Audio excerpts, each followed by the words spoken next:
1/2 to the course. 2. Hey, welcome back. Welcome back to the Wrestling Show. We're keeping it real. Goes right. Welcome back to Real Take Wrestle Talk live here on YouTube. I'm your host, as always, Omar Q, joined by the wonderful, I'm pointing in the wrong direction, Trevor, the barman, Souton. Trevor, how you doing, man? Pretty good, man. Pretty good. Hope everyone had a great holiday, great New Year's. Hope you remembered it, at least. Well, yeah. I hope everyone had a great New Year's as well. As we are dealing with the utter nonsense of the Omarion that is spreading like wildfire around everywhere. We hope you're safe. We hope you're great. And we hope you're ready to talk about wrestling. We've got so much to talk about. We're going to be talking about Dan Lambert and his time in AEW. Is it coming to an end? We'll talk about Jon Moxley possibly returning to action sometime very soon as this month. We'll also be talking about WWE Day 1. I'll tell you what we liked, what we didn't like, a potential title unification bout at WrestleMania, Big E's underwhelming world title reign, and of course, the story that's taken the entire wrestling world by storm, and that is Tony Khan's tweet from New Year's Eve. Tony. Tony. So, guys, we're ready to talk about that. But before we do, hit that like button, subscribe, and hit that notification bell for all those people over at youtube.com/Real Take Sports. And if you're listening on Spotify or Apple Podcasts, please be sure to leave a 5-star review. Trevor, before we get into, all the tweets and all the Tonys and all that stuff, let's talk about something that I wanted to do for a long time. So it's a segment called WWB. And that is where we nominate things for worst, weirdest, and best things from this past week in pro wrestling. And I could think of no place better than to start with than the worst, because I want to get the worst out of the way so we end with the best. Let's end on a good note. So, Trevor, WWB, worst thing from this past week in pro wrestling. What are you offering up to the good old wrestling gods? Can we talk about stuff that we're going to talk about? Can I? Oh yeah. Talk about anything. Okay. Anything. All right. Well, definitely, and there are going to be people that disagree with me, but definitely, there are two things. The worst will have to be the Big E's lackluster title reign. It's just, yeah. It can't say anything else about it. I mean, it made no absolute sense. It made no sense. And the sad thing is, when Roman Reigns called out, I called it. But yeah, that's got to be it for me. Yeah, it's bad, and we'll talk about that. But Big E, like, you just really hope that they would finally just pull the trigger and have him be over. But instead, we got him looking like a loser. I can just tell how utterly just repugnant this is for you. People have been talking to me about it. Like a lot of my friends know that I do this podcast. They bring stuff up to me, and like one of my buddies, Vince, he brought this up to me. I forgot that he was into wrestling like that, and he was like, he said it. I'm like, don't tell me that dumb shit. He was like, what do you mean? I said, I know it happened, but I don't want to talk about it. It's just, oh my God. See, I think the wrestling gods are definitely going to be satisfied with your offering. My offering for this week, though, for worst thing in pro wrestling, I know the tweet is going to be a lot of people's worst thing this week. I was thinking about that. Honestly, it was. However, I'm going to put that in a separate category because it's like beyond worst. I would say the worst thing for me, though, other than the tweet, obviously, in pro wrestling was just Liv Morgan. Just Liv Morgan. I am, and it's kind of a similar case with Big E, as we were talking about earlier, but the worst thing about it is WWE does this weird thing, right? Where, okay, you need to build someone up, right, to challenge to the world champion, I understand that. You need to build someone up to challenge for the world championship and be a compelling threat. But eventually, right? And this is my biggest pet peeve, one of my biggest pet peeves in WWE. They do this thing where they'll have someone challenge for the belt who's over, and they'll get someone over successfully to challenge for the belt. And then after they lose, okay, they'll challenge again. Yeah. And then they'll challenge again.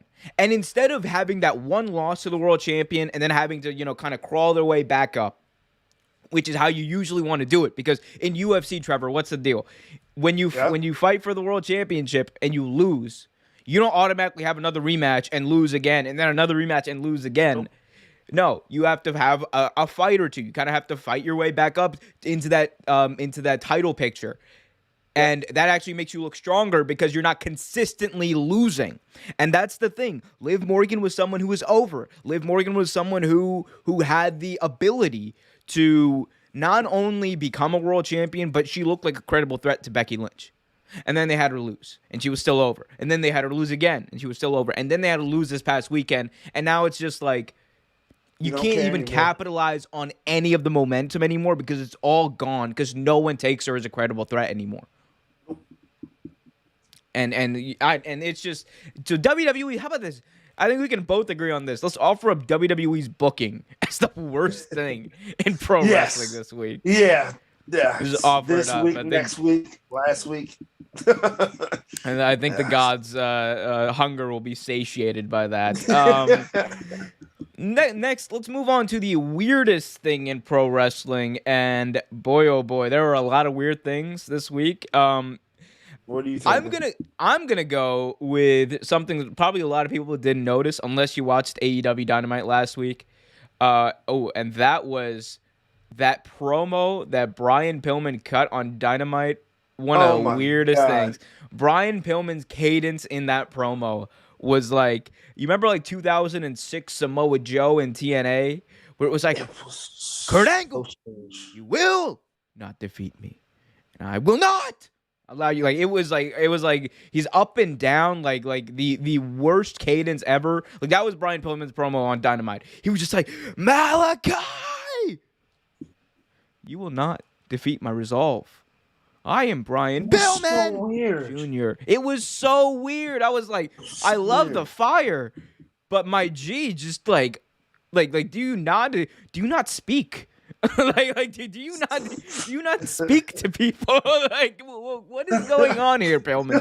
Like, and he's someone. I feel like Brian Pillman's someone I want to root for and I want to like. And it's just like he gets in there and cuts a promo, and he'll have like this, and he has just the weirdest cadence ever. It's just like up and down, like a roller coaster. And his voice inflection, like it rises at the worst possible time. Like it doesn't make sense. And I don't know. I'm offering up his promo from this past week because it stood out to me as one of the weirdest things.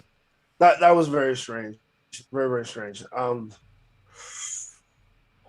Weirdest thing. And we're gonna talk about it later. And again, like I mentioned this to you over the weekend. It came out weird to me because I guess I didn't look at it from this perspective that she looked at it, but Big Swole's claim was kind of weird to me at first. It came off as strange. It came off as strange and not weird like in like a negative way because like again, I'm not in her shoes. I don't see it the way she sees it. But on the outside looking in, I see diversity all over that company. And it's just weird that she would openly say that like that. You know what I mean? Like, but again, it's opinionated. It's from the outside looking in, something different, and we'll talk about it later fully. Yeah. But for me, that's kind of came off as weird. Yeah, I mean, I think you could say the whole situation itself was weird. It was just, a lot of things should have been avoided. We'll talk about the Tony Khan, Big Swole, AEW situation in a little bit, and it'll be kind of part of a whole discussion about diversity in pro wrestling. And by the way, everyone in the chat, we do see your chats. I've kind of changed up the show a little bit in the way I want to do the reading of the chats. We'll do that after this segment, I promise you. But anyway, yeah. So let's move on to the best thing though from this past week in not WWE, in the wrestling world. Trevor, I'm offering up the Undisputed Era in AEW. We finally got it. It was a tag team match. Yes. Undisputed Era, the Red Dragons and Adam Cole, baby, taking on wasn't it I forgot who they're best friends. His best friends, right. I was like, what do they call them? What do you call them motherfuckers with the oranges? Freshly squeezed, best friends, chaos, whatever you want to say. Yeah, so it was a really good tag match. I love the little angle they did with Kyle O'Reilly and Adam Cole, still teasing their dissension, still teasing their tension from NXT, because as we know, wrestling history is AEW history, thank God. But it was just great to see those three, and jarring at the same time, because those were the three pillars for NXT. The Undisputed Era were the three pillars for NXT in the Wednesday Night War era, and it's just so strange to see them on AEW TV now. It is, but it's satisfying at the same time. So that's your offer. That's a good offer. Damn good offer. My offer to the wrestling gods for best thing in wrestling this week, we go back to AEW. Penelope Ford, that woman's tag team brawl that happened. Oh my God!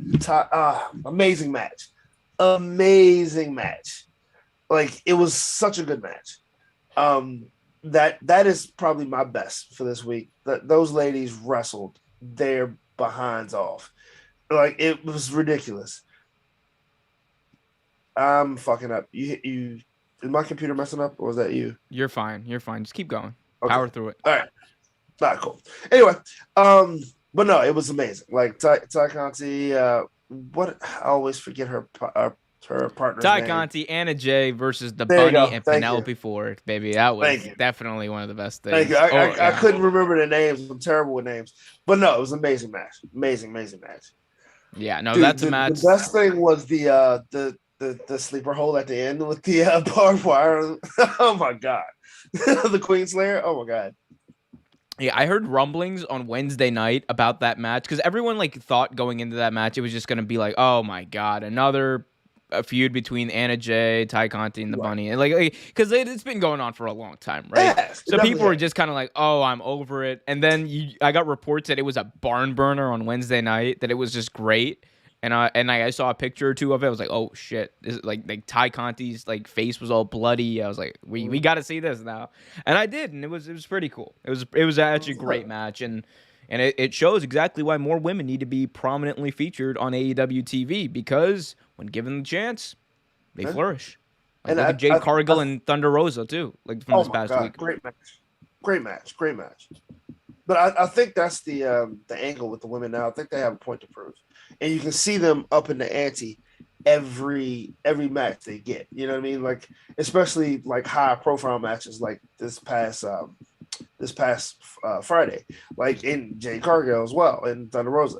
Like, you see them up in the ante every match, testing themselves, pushing themselves to the limit. I think Tony has no choice but to pay attention after a while. Cool. Yeah, I agree. So hopefully, wrestling gods, your hunger is satiated. Someone's hunger who is not satiated is the entire chat, because I think we're ignoring them. No, you guys just didn't get your questions in or your say hi in time for us, because we started the segment already. I'm trying to keep the segment very tight here, but yes, thank you. Welcome to all of you. 202 Degrees. Yes, I did see you, and yes, I did see Killer Cross's promo. He took a shot at saying entertainment isn't real wrestling. I know. It was great. Killer Cross for the dub. Go check out his interview as well with Renee Paquette and Oral Sessions. It was great. That was a good one. Very good. Of course, we got the Real Take Originals. Liam from the Real Take, calling out the Real Take universe.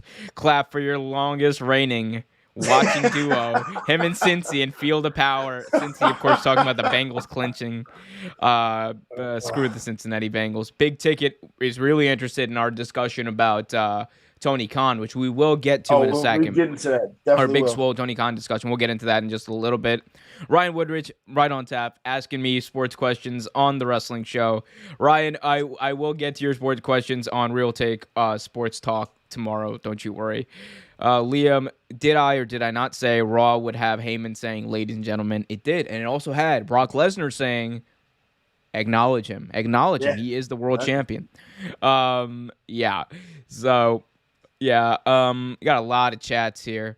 Yes, 202 for the third time. Yes, I did see the Killer Cross promo. Um, Ryan's asking, could Big Ben become a wrestler after retirement? Yeah, no, I don't see any. I don't see that happening. No, no, He can barely walk at this point. Yeah, I'm hip. I'm hip. Liam saying best thing from wrestling. We finally get to see Brock versus Bobby 1-on-1. Totally. Yes. Totally hyped to see that. Totally hyped to see that. I mean, Brock versus Bobby. That's been something Bobby Lashley himself has been teasing for years. Yep.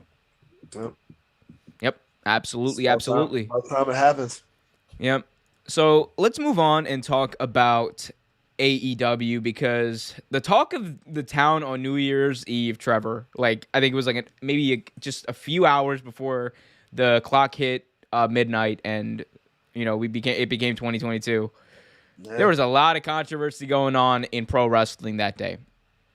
So, and again, I want to approach this in a very like we joke around a lot here on this show, guys. But this is I want to approach this with a huge level of seriousness, because I think it is a serious discussion to be had about diversity, about representation, what that means, and and what specifically Swole was talking about. But let's kind of start from the beginning. And Trevor, I'm going to defer to you after I kind of lay the groundwork. Absolutely. Because I think you offer like probably the best perspective of anyone here. Anyway, so Big Swole on New Year's Eve came out and did her podcast, and it was a very good podcast if anyone goes out and takes a listen to it, where she talks about her time at AEW. And she spoke about a lot of things. Like, people think it was just her saying bad things about AEW or disparaging things about AEW. It's not. And at no point, I think, does she really disparage AEW. She just kind of talks about her views of the company as someone who worked there. She spoke about her views on what she experienced as a black female in that work environment, and how she felt stifled at times, and how she felt that, there wasn't enough representation. And so this podcast happens, and she spoke about it, and she spoke her truth, and Tony Khan responded. And he responded in what a lot of people are saying, and myself included, was a very tone-deaf way. And I'm going to read out the exact tweet here, so there's no bones about it. This was literally Tony Khan's response to that podcast, and he said, quote, "The top two AEW execs are Brown, me, and Mega. Jade, Bowens, Caster, Dante, Nyla, Isaiah, and Marquen all won on TV this month. The TBS title tournament has been diverse. I let Swole's contract expire as I felt her wrestling wasn't good enough. And AEW Rampage Street Fight tonight." So in the same like one tweet, by the way, guys, if you ever want to send out a tweet on New Year's Eve, probably best not to send it out. Just some advice there. But in one tweet, he defended himself. He also criticized Swole's wrestling and plugged his own show, which a lot of people are saying it was probably not the best way to handle it. But Trevor, you obviously paid attention to this whole situation, and you've paid attention to Swole. We both have her career in AEW and how that's gone. What do you make of this? And what was your reaction? I should ask you first. What was your reaction when this happened, when Tony Khan sent out this tweet initially? So I think I heard about the diversity first, right? If I'm not mistaken, that happened first, and then the tweet came out. I heard her talking about that first, and I wanted to delve deeper into it to understand exactly where she was coming from. And in the process of doing so, my notifications blew up, like people telling me, "Listen, look at this! I can't believe this!" Blah blah blah.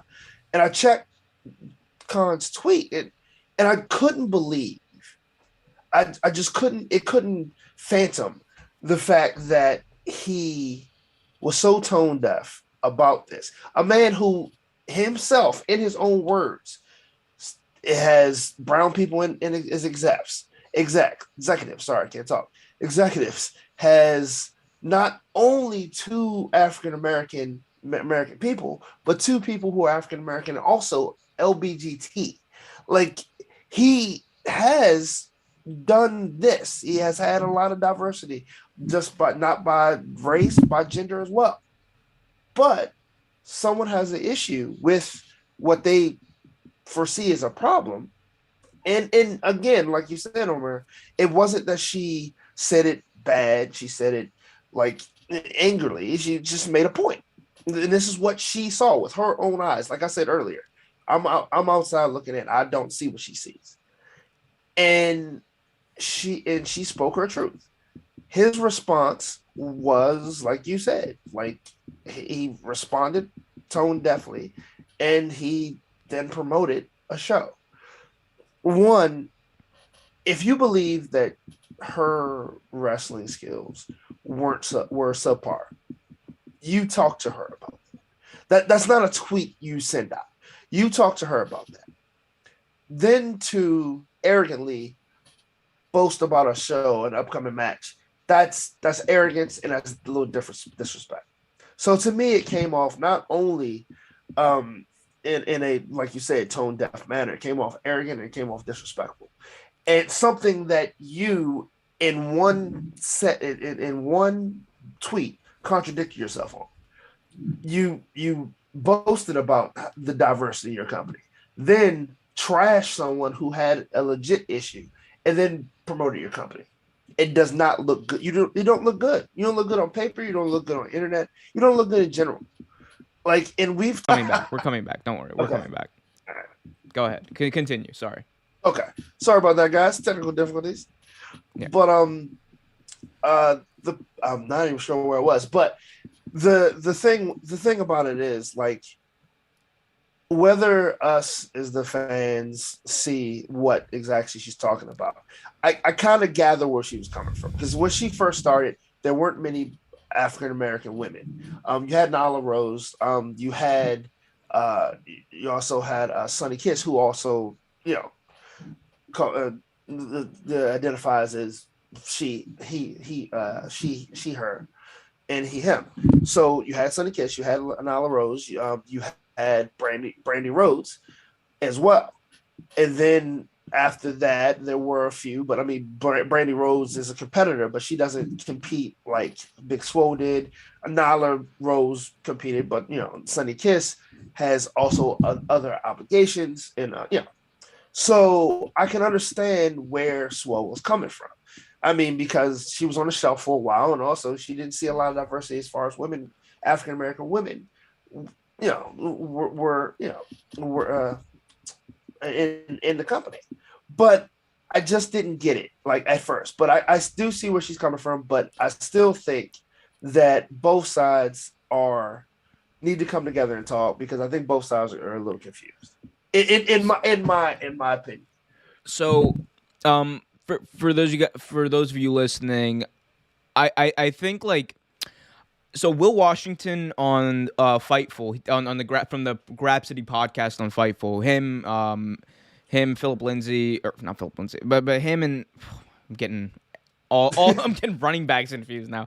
But no, but the Grapsity guys did a great job of explaining this, much better job than I probably ever will. But they did a great job of explaining this, and Will Washington, I believe, kind of explained this as the equivalent of Tony Khan responding to a Glassdoor review.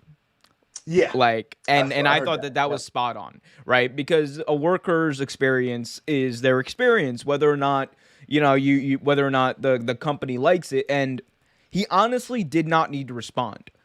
No. If Tony Khan doesn't respond, right, and just books better, and just books more, so there's more representation, so there's more diversity amongst champions or whatnot, right? If he does that instead, it's a non-issue moving forward, right?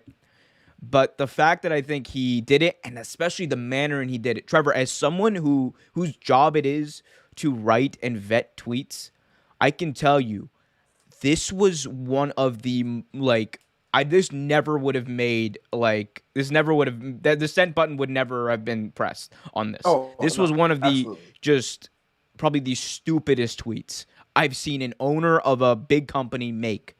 Like and I'm Tony Khan is not an idiot. He's a smart man generally, and it is it's just so it's on him. It is on him. Like Swole can say what you want to say. I have parts of her critique specifically about the way operations of AEW that I didn't necessarily agree with, but her experience as far as black representation Shit. goes, I think is is really not out for too much debate as far as Tony Khan goes. He's the owner of a company. He's supposed to listen to this kind of stuff. And I think again, Will Washington he made this point as well. I think the one thing where I think things might have gotten lost or miscommunicated was in that the term that Swole used was diversity, and again, she could genuinely have meant that, and the proper term or probably a more representative term of maybe what she was trying to say would have been more black representation. Yes.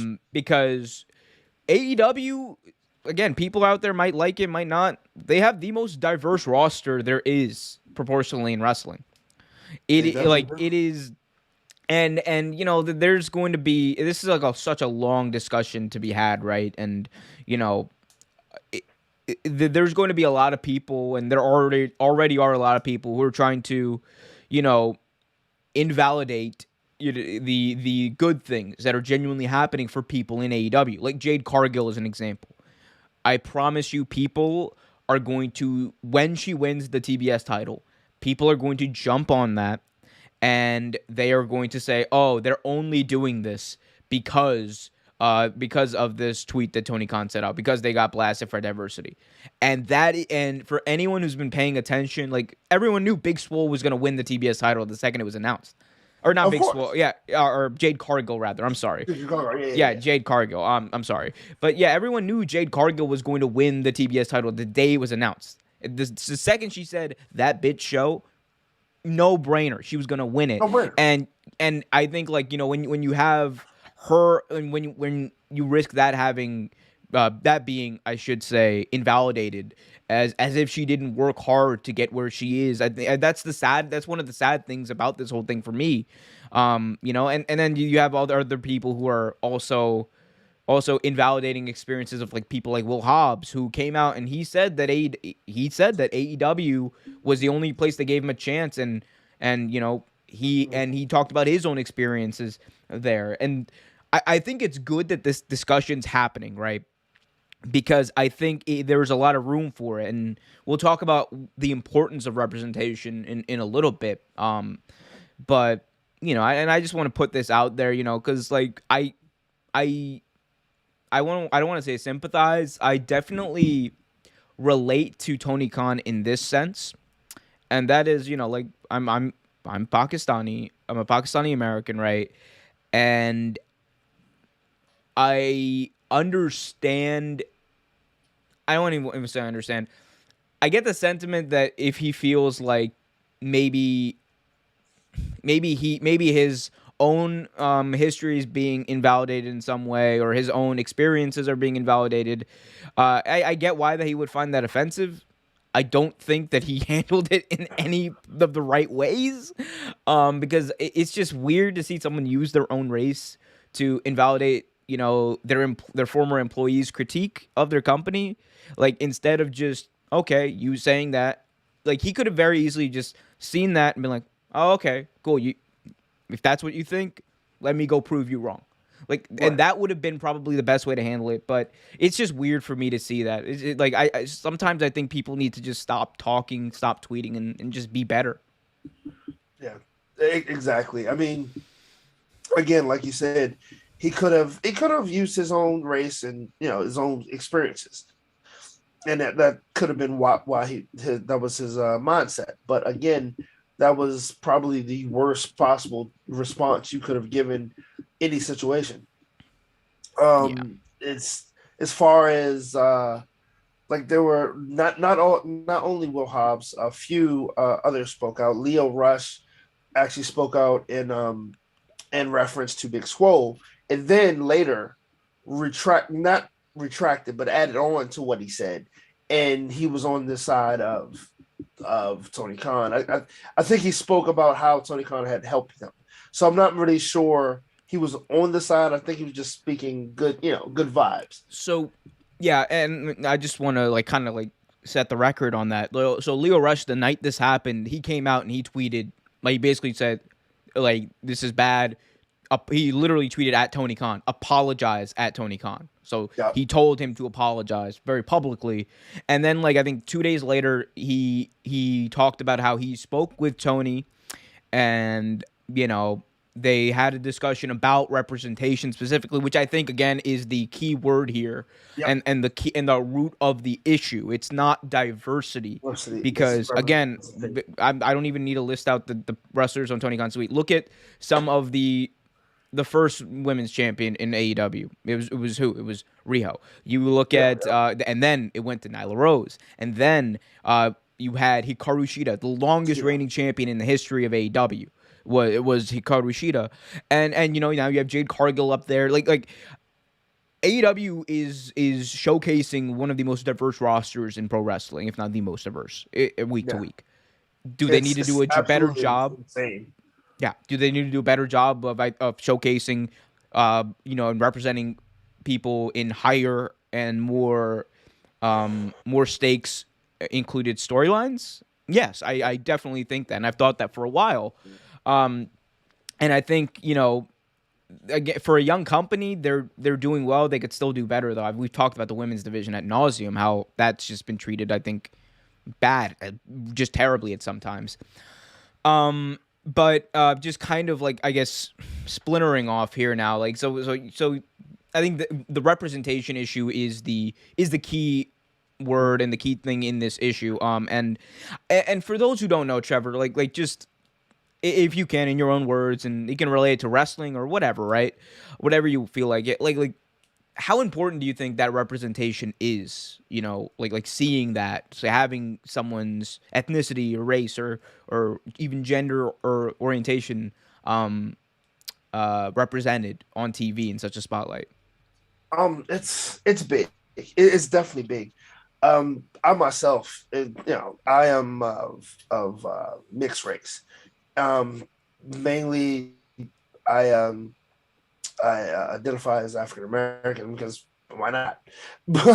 but so growing up, like when you saw like superheroes or you saw people in wrestling, when they were black, they were only one shade. Now I know this probably sounds silly to some, but they were always darker than me. And so I never saw someone that like a representation for me, so to speak, because I was always the lightest one in class. I'm always the lightest one of my friends, and so I was, I was actually teased about my skin color when I was younger. So when The Rock, and The Rock is still darker than me, but he's closer than like a Mark Henry or a Ahmed Johnson or a Ron Simmons. And Ron Simmons was one of the first, what was it, TV champions? He was WCW champion. He won the WCW title in like 92. 92, yep. He was one of the first black champions. Now, my brother, for my brother, who's pretty much the same complexion as Ron Simmons, that was a big moment, man. Like huge in our household.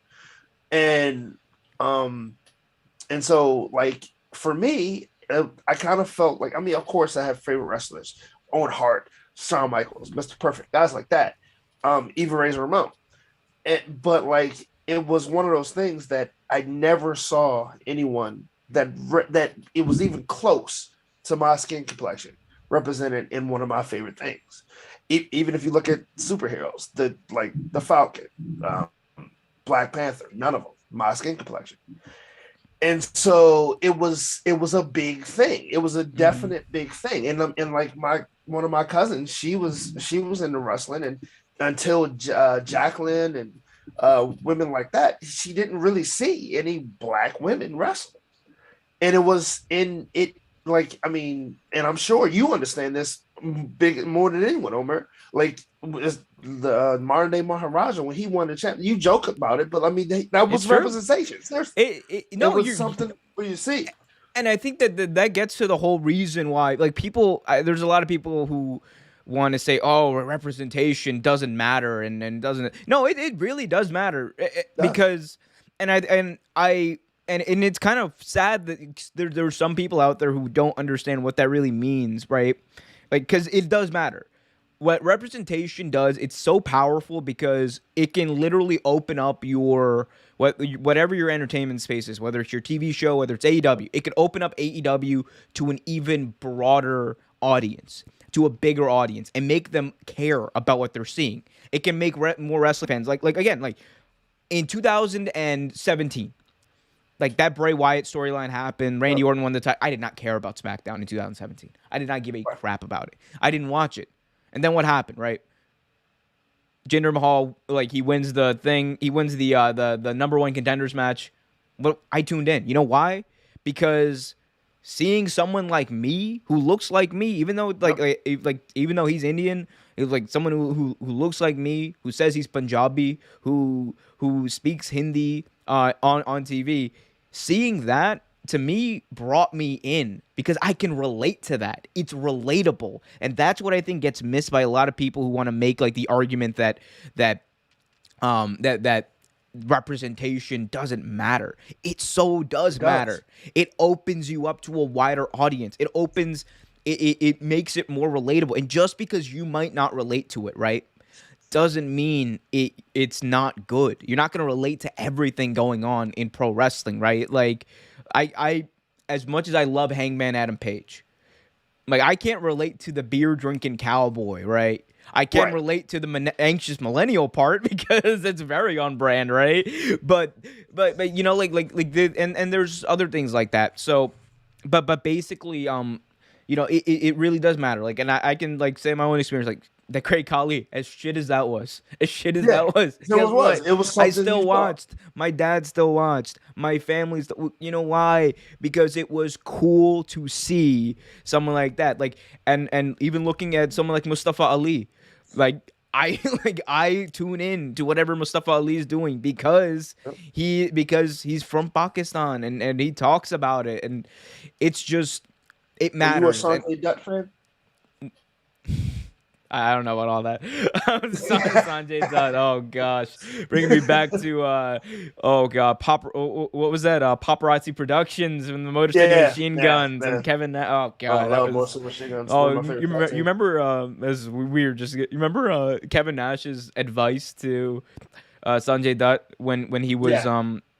when he was like giving him advice. He was giving all the X Division advice, and he just goes, he's like, Sanjay, man, you got to get on the juice. Like,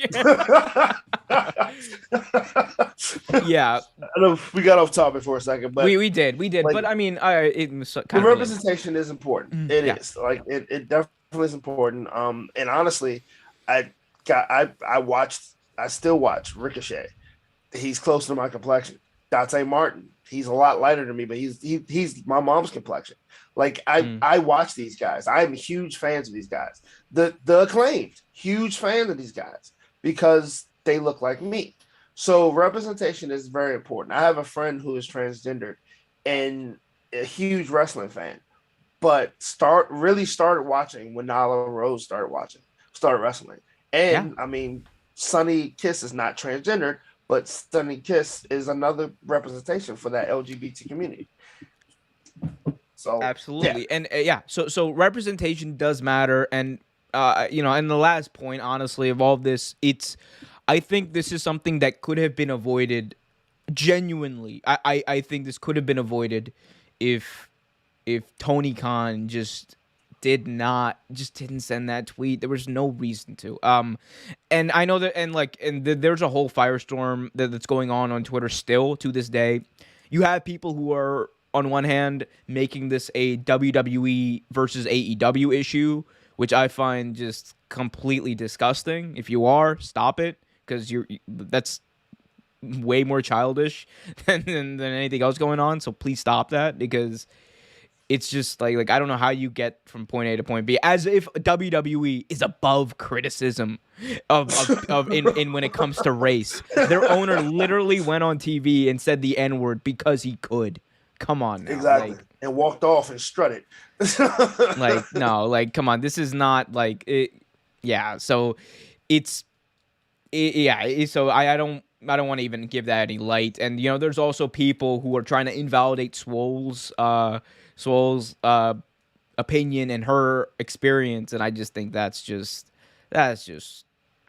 stop it. Like, you weren't there, you're not in her shoes. You can't say you can't say one or the other backstage. And if you are, I implore you, go listen to the podcast. I am telling you, it was a very good podcast. It was like a lot of it was very, very nice to AEW. It was very nice to AEW, very nice to Tony Khan especially, which makes it even more mind-boggling that he responded in the way that he did. And please, for all the people who are saying Tony Khan is a racist, or Tony Khan is... Oh, look at who he employed. Look at who he employed. Yeah, look at his executive. He's a racist. The one that gets me, he's white passing, which I was just like, dude, like the only person of color who runs a pro wrestling organization in America. Like, he's got a ways to go. Yes, 100%. He's got a ways to go, but I think he can be wrong, and we cannot invalidate. People can be wrong. We don't need to invalidate their own experiences and all those types of things, right? I think there's just there's room for this discussion in an adult manner. I just don't think it manifested itself in an adult manner over the past number of days. Tony, nothing against you. We just think it could have been handled better. That's it. Yeah. And I forgot one, actually. Another person who actually literally represents me in abundance of ways. He's Creole, and he's my complexion. Ricky Starks. Yeah. He's It was all elite Ricky Starks, man. He's from Louisiana, so yeah. Can't wait to see when he drops that FTW world title to Hook. He needs to wrestle so much. He needs to wrestle so much more. He needs to wrestle. He needs to wrestle. When was the last time Ricky Starks actually wrestled? Like, was it? It's got to be at least 2-3 months ago. I think it was before. I think it was before Full Gear, dude. It's been a while. It's been a while. But yeah. Anyway, let's continue this discussion in the chat, because there's a lot of people. Before we do, I gotta thank IBB for the super chat. Thank you, IBB. He says, "Keep up the great work, brothers." Thank you, IBB. Big shout out to you. Big shout out to ABB. He's been on a couple of our streams. I also see him every now and then on True Heel Heat. By the way, True Heel Heat, go check out their stuff. They're really good. SP3 and the boys. But we do have some chats in here that do relate to this conversation, and I want to get those heard. Big Ticket says, Swole was wrong to say that there was a diversity issue, but she's absolutely correct to the point that there is a representation issue. Yep, exactly. Absolutely. That's very true. Big Ticket also says, the history of AEW, there has never been a singles match at a pay-per-view featuring a black male wrestler. That, in 2022, is indefensible. You're going to have a hard time arguing against that point. Yeah. It's a good-ass point. 202 says... At a pay-per-view, yeah, you're right. I didn't think about it hasn't. Yeah, no, it hasn't happened. No, not a singles one, yeah. 202 says, Big Swole should have changed her style up in wrestling. And again, the one thing we didn't touch on really that I think I just remembered was the critique of her wrestling. There was no room for that in this conversation. Made no sense. He didn't need to do that. Point. That was just that's it. It's again, whether or not it's true is really up to opinionated, but still, that wasn't the platform for it. Like I said, if he had an issue with that, that should have been between him and her. Absolutely. Big Ticket says, I do believe AEW has at least tried the second half of 2021 with booking of their black wrestlers. As a whole of their booking of black wrestlers has been poor. You see them trying with Jade, Dante, Will Hobbs, but even it should be better. Yeah, I mean, yeah, and I think it's a work in progress. The reason I think they've gotten a lot of leeway is because they're such a young company. And, initially especially, they had to lean into the elite to get the product over. They had to.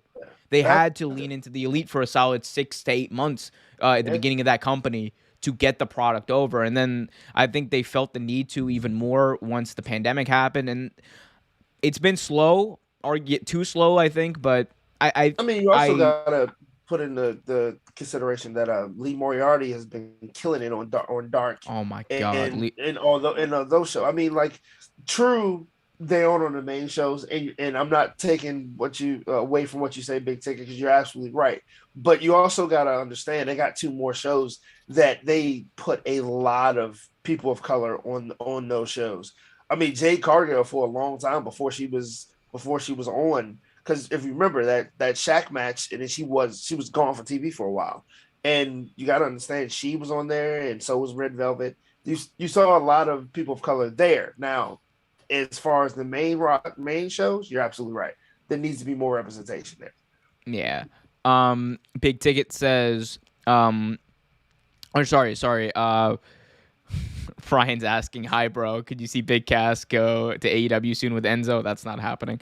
He's an Impact. He's chilling. W. Morrissey, he's chilling. And Enzo is somewhere. He's cutting a promo on somebody somewhere. 202 says AEW has been the best professional wrestling show. Yeah, and I think that's not up for debate. That's not even really part of this conversation. It's just about how do you create that representation and then bring more fans in. I think that's what it's about. Tony, Big Ticket says Tony was wrong, but I can understand how upset he was. AEW has been called all white wrestling for a while online. It's a sore spot. Big Ticket says his solution is to throw the moon at Keith Lee and Jonathan Gresham and book them accordingly. That is not a bad idea at all. I would love to see Keith Lee like booked to the moon. I would love to see both of them. Yeah. We got a bunch more guys.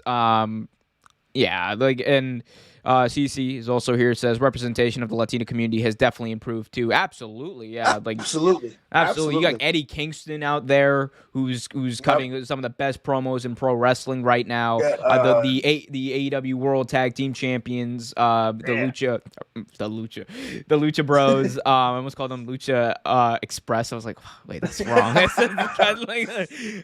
Sammy Guevara is still killing it, even though he just lost the belt. Sammy Guevara, Thunder Rosa, Ty Conti. Does she count? Because she's Brazilian. Yeah, she's Brazilian. Yeah, so it's and again, like, it's even more representative. Like, it's not. That's why I think like it should be framed as more of a specific black representation issue than an issue of diversity as a whole. Because diversity as a whole, I think, has improved immensely, like over especially the past year. Oh man. Yeah, we got a lot of people here. ABB also saying, for those in the future who get released, they'll just think Tony Khan will shit on them too. I don't understand why he felt the need to respond the way he did. The dig at Swole was unnecessary. Absolutely unnecessary. Like, it does. And that's the other question coming out of this. Like, how is this going to impact other people who want to sign with AEW? Especially people of color. Yeah. I mean, they're the other game in town, and you could argue they're getting better. It's just like, I don't know. I think he's gonna have to do some legwork. He's gonna have to. You have to. He's gonna have to book better. He's just gonna have to book better, and I think that's the only thing that's gonna really make it better. Oh man. ABB last word here on this specific thing. He says, the diversity has improved, but it can always be improved upon, no doubt. I feel like people don't specify what race they're talking about, which doesn't help all minorities have different experiences. Yeah. 100%. That's true. And I think that's just another point of this whole conversation. Like, everyone has different experiences, but we can validate others' experiences without invalidating, ours or other people's. I think that's the crux of this. We can listen. Sometimes we don't need to talk as much as we need to listen, and maybe just talk amongst ourselves and not put daggers out there on Twitter. I just don't think that's a proper way to handle it. And I would hope that Tony knows that by now, but only time will tell. Only time will tell. Guys, thank you for all your chats. We obviously can't get through all of them. 202, I know you have a lot of things that you want to say, guys, but so we'll try to get to as many as we can as we go through this. But hit that like button, subscribe, hit that notification bell. And let's move on now, Trevor, and talk about Not John Moxley. Let's talk about the House No, of Black. Black. So the House of Black is being teased as this big thing. We obviously saw Dante Martin getting sprayed with the mist. We've seen Cody Rhodes get sprayed with the mist, and we've seen their attitudes change. There's a chance that we're getting a surprise debut on AEW Dynamite. And a lot of people are talking about it possibly being Brody King from Ring of Honor. You've seen him with him. He's been around him. I Yeah. can't. I hope it is. Yeah. So we've seen vignettes of somebody getting sprayed in the face and then I guess being turned to the occult of the House of Black. But it's interesting. But what do you think about potentially the choice of Brody King becoming the next member of the House of Black, potentially the heater with Malachi? It's a hell of a choice. It's a hell of a choice. Brody King is one of the most talented indie wrestlers out there, man. Super talented, and I think their mindsets and their skills match very well. And it's also one of those I want to say like just over the head type things because like a lot of people wouldn't have even expected that. People have been speculating Bray Wyatt. They've been speculating even Cody Rhodes, and that could be still a possibility, honestly. But like to be his first member of official ally and member of the House of Black, Brody King. Oh, that's big. That's huge. That's absolutely huge. Because like we talk about big indie like stars, like MVPs, like who who's a wanted personality, and he's one of them. He's definitely one. He's a big contract to get, man. And if AEW gets it, and the way he works, I'm pretty sure they will because again, AEW is a premier promotion with a indie feel, and Brody loves the indie circuit, man. He works hard on that indie circuit. I can see him going over, and I can see that being huge. Yeah, and I think like so AEW has this mentality of the way they book and the way they view Dynamite. And it's kind of similar in a good way to what WCW's mentality was in their heyday. And that was every week have something that not only is kind of an unforgettable moment, but also will make people tune in the next week and get excited for them to tune in the next week. And that's what they've done with a lot of these debuts. They've kind of spread them out, I think, and every week on Dynamite, you see something special happen, whether it's a debut, whether it's Red Dragon and Adam Cole streaming up and the reuniting of the Undisputed Era, the reuniting of Roppongi Vice, which happened on Dynamite a few months ago. Like, there's, so like every week we get one of these like little golden nuggets, and then we have matches like Adam Cole versus Bryan Danielson, which we're getting again. And I think that's the kind of the way they view it, and going off of that, I think they're going to debut Brody King. I think it's gonna happen, and there's rumors and reports obviously that he has signed already, and they're just waiting as far as when to have him appear. There's a match this week with Malachi Black involving Brian Pillman Jr., and it would make a lot of sense for him. Malachi Black's going to be in the ring, having significant time on TV. Well, better way to introduce him than in like maybe the following of this match. It's very possible. Now, I guess my question to you is: with this House of Black, do you believe that? And I kind of do. And we had this conversation before. Do you believe the Black Mist does play a part? Like, do you think that's how they're selling it? Like, do you believe that is what brings them in? Oh, I am 100%. I'm 100% like bought into the theory of the mist. It doesn't. I don't think. Here's the thing. I think the mist doesn't necessarily turn you into like a member of the House of Black. I do think it causes like a character change for you. I do think it kind of makes you lean in more to the dark side. And we've seen that definitely with Cody Rhodes. Remember? Picks up the golden shovel, leans in. And we saw that we've seen that with Dante Martin, because he's been very conflicted with what he's doing. He left Leo Rush, then he left Team Taz, and now he just looks like a Dante Martin, honestly, his character right now just looks like a sad little puppy dog who doesn't know He what to does do. because Like he's just like he's he's just so like young and he looks young and it he's just like plays well with it. like I don't know what to do. So. But and I think Julia Hart, as ABB just mentioned in the chat, I think Julia Hart is, I think she's going to be the next like person to join the House of Black, and maybe you get Julia Hart instead. Maybe she becomes, maybe she tries to do something with Brian Pillman Jr. as far as maybe helping him, and then turns on him to help Malachi win. That's also a possibility, and it would make her character a lot better, and it could show that maybe Malachi Black. Maybe the Miz is just a way Malachi Black can use to manipulate people into joining it. It doesn't necessarily mean you join it. I think there's a lot of nuance to it. Tommy End has thought this through like since the beginning, and he has basically poked every hole, or I should say, patched every hole that WWE had with this character of the Dark Father. That you remember he cut those promos towards the latter run of his because that WWE was pretty run. much a uneducated version of Malachi Black. Yeah, it was a Hollywood version of Malachi Black. But no, he said that he said this in an interview. He said that Aleister Black was the devil with amnesia. He didn't know why he was there, but he woke up and he became Malachi. And I think that was a great explanation. It's like one of the best explanations of something that's crossed over from WWE to AEW. And that's what I love about, again, wrestling history is AEW history. And I love the fact that they don't ignore it. The WWE missed the gold mine with Malachi. They absolutely did. Tommy End, like just his work on the indies and his work that he's doing such a good job in the major leagues, like his meticulous planning with this character is absolutely incredible. It's crazy because he's been, like you said, he's been working on it since he's been in WWE. It's amazing. I just can't wait to see like how far they go with it, and you have to go pretty dark and kind of deep with this character and this faction for it to work. So I'm wondering how long AEW and how far AEW is willing to go.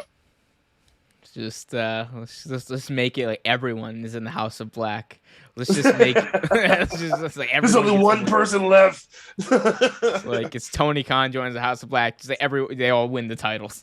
book them, brother. ABB in the chat says would like Julia to be added. Thinks it would help her character a lot. Malachi is slowly becoming a special attraction type of character, which I love. Yeah. And I love hate they make me wait for matches. Amen. Time makes the heart grow fonder. So it's like they're like the Dragon Ball Z of wrestling. ABB also says, if I was awake at 1 a.m. most weeks, I'd definitely be tuning into your streams more. You guys, you both mesh fantastically as well as hosts and have great conversations. Oh, buddy. You don't even know. You don't even get the exclusive conversations that happen in between the shows. But thank you, ABB. We appreciate that, man. Where it's just us. We don't even talk English. We just make noises at each other most of the time. It's yeah, bro. But thank you for that. That CC says, AB, they totally do. Yes, we do. Guys, hit that like button, subscribe, hit that notification, roll tide, hit that notification bell. Guys, let's move on and talk about Jon Moxley. And this was an interesting note because Jon Moxley is apparently potentially returning. So Jon Moxley is currently signed with GCW. He is the GCW World Champion, and he has been since he defeated Matt Cardona in September.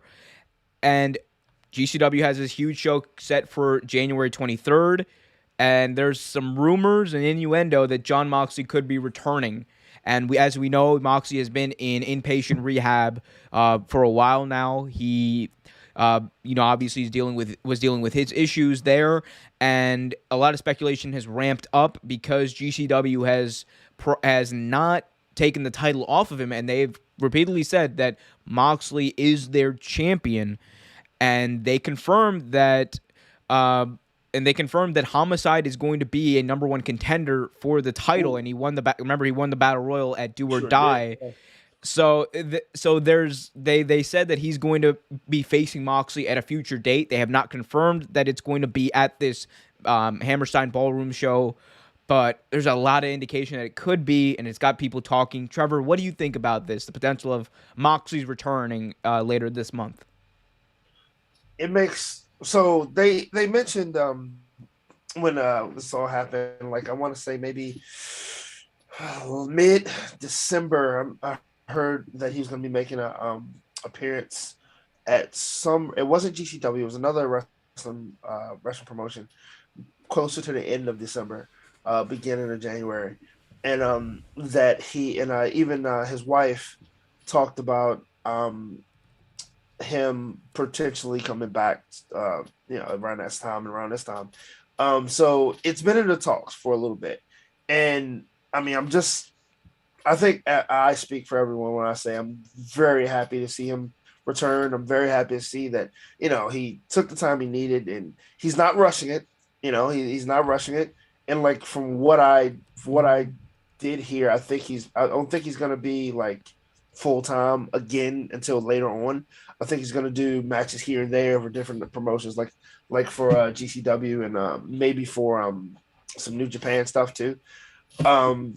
But yeah, it's good to see that he's got that itch back and he's ready to get back in the ring and ready to to go and make other people bleed and himself bleed in front of a thousand or so people in the Hammerstein Ballroom.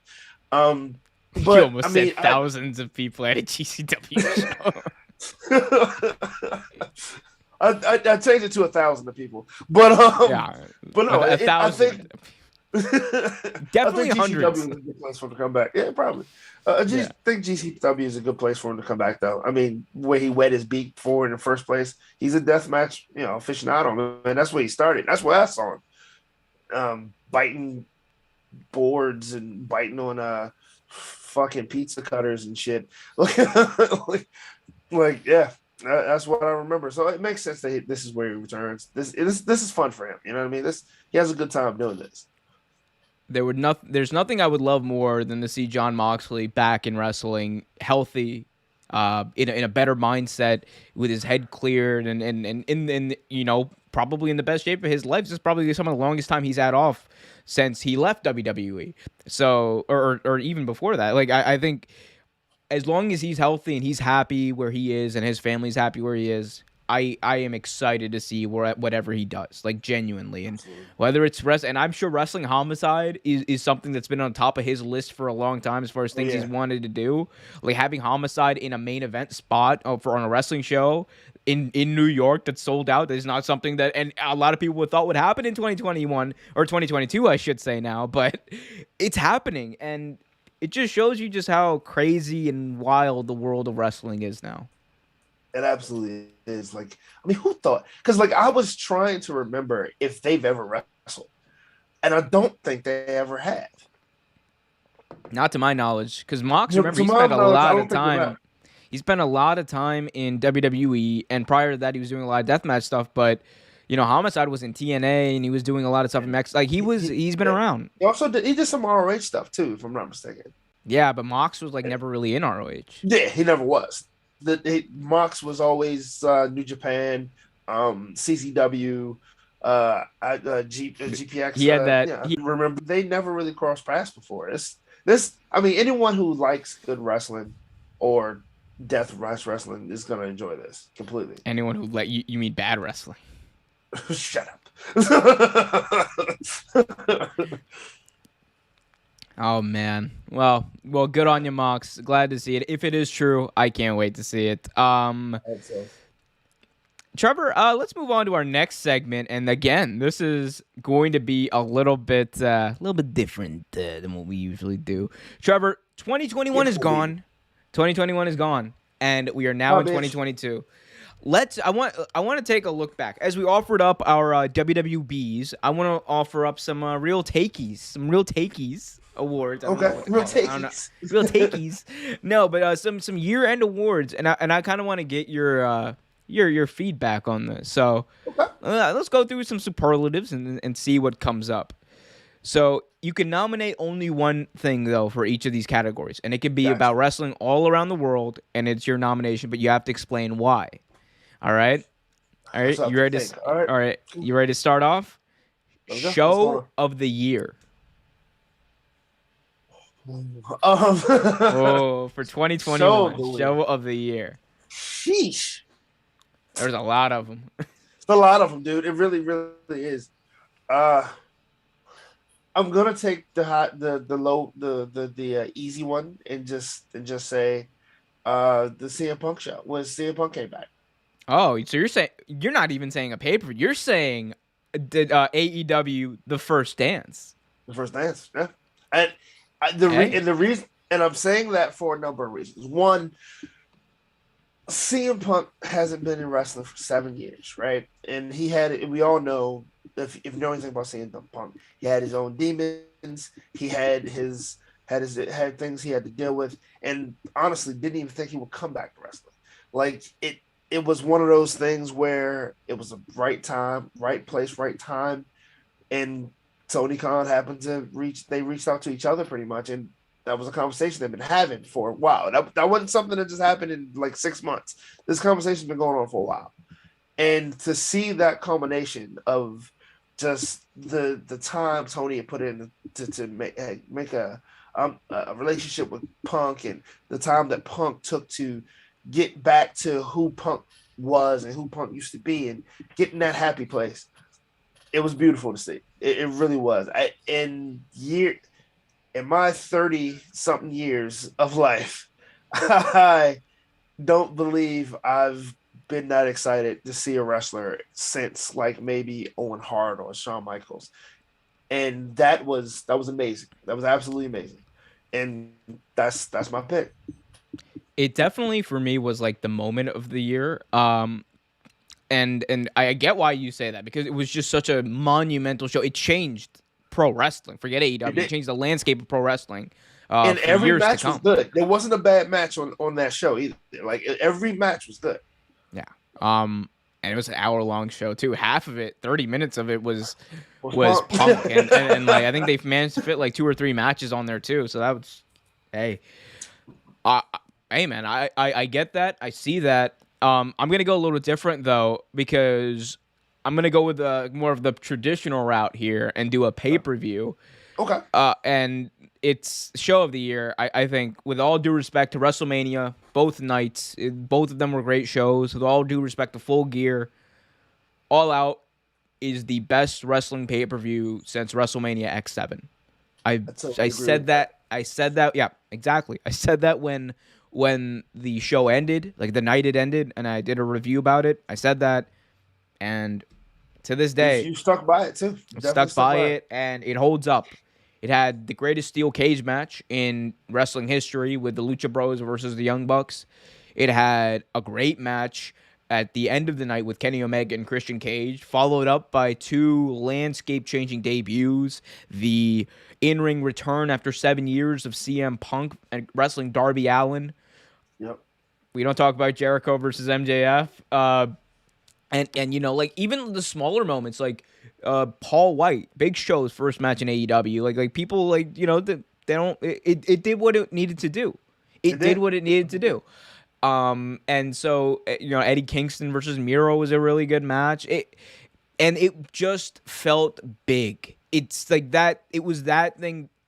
You saw that, and it was history making. You remember, like, it's kind of like when people saw Double or Nothing in 2017 or 2019, I should say, and like the first show AEW put on, and after that, you're just left with this feeling of excitement and being just being satisfied.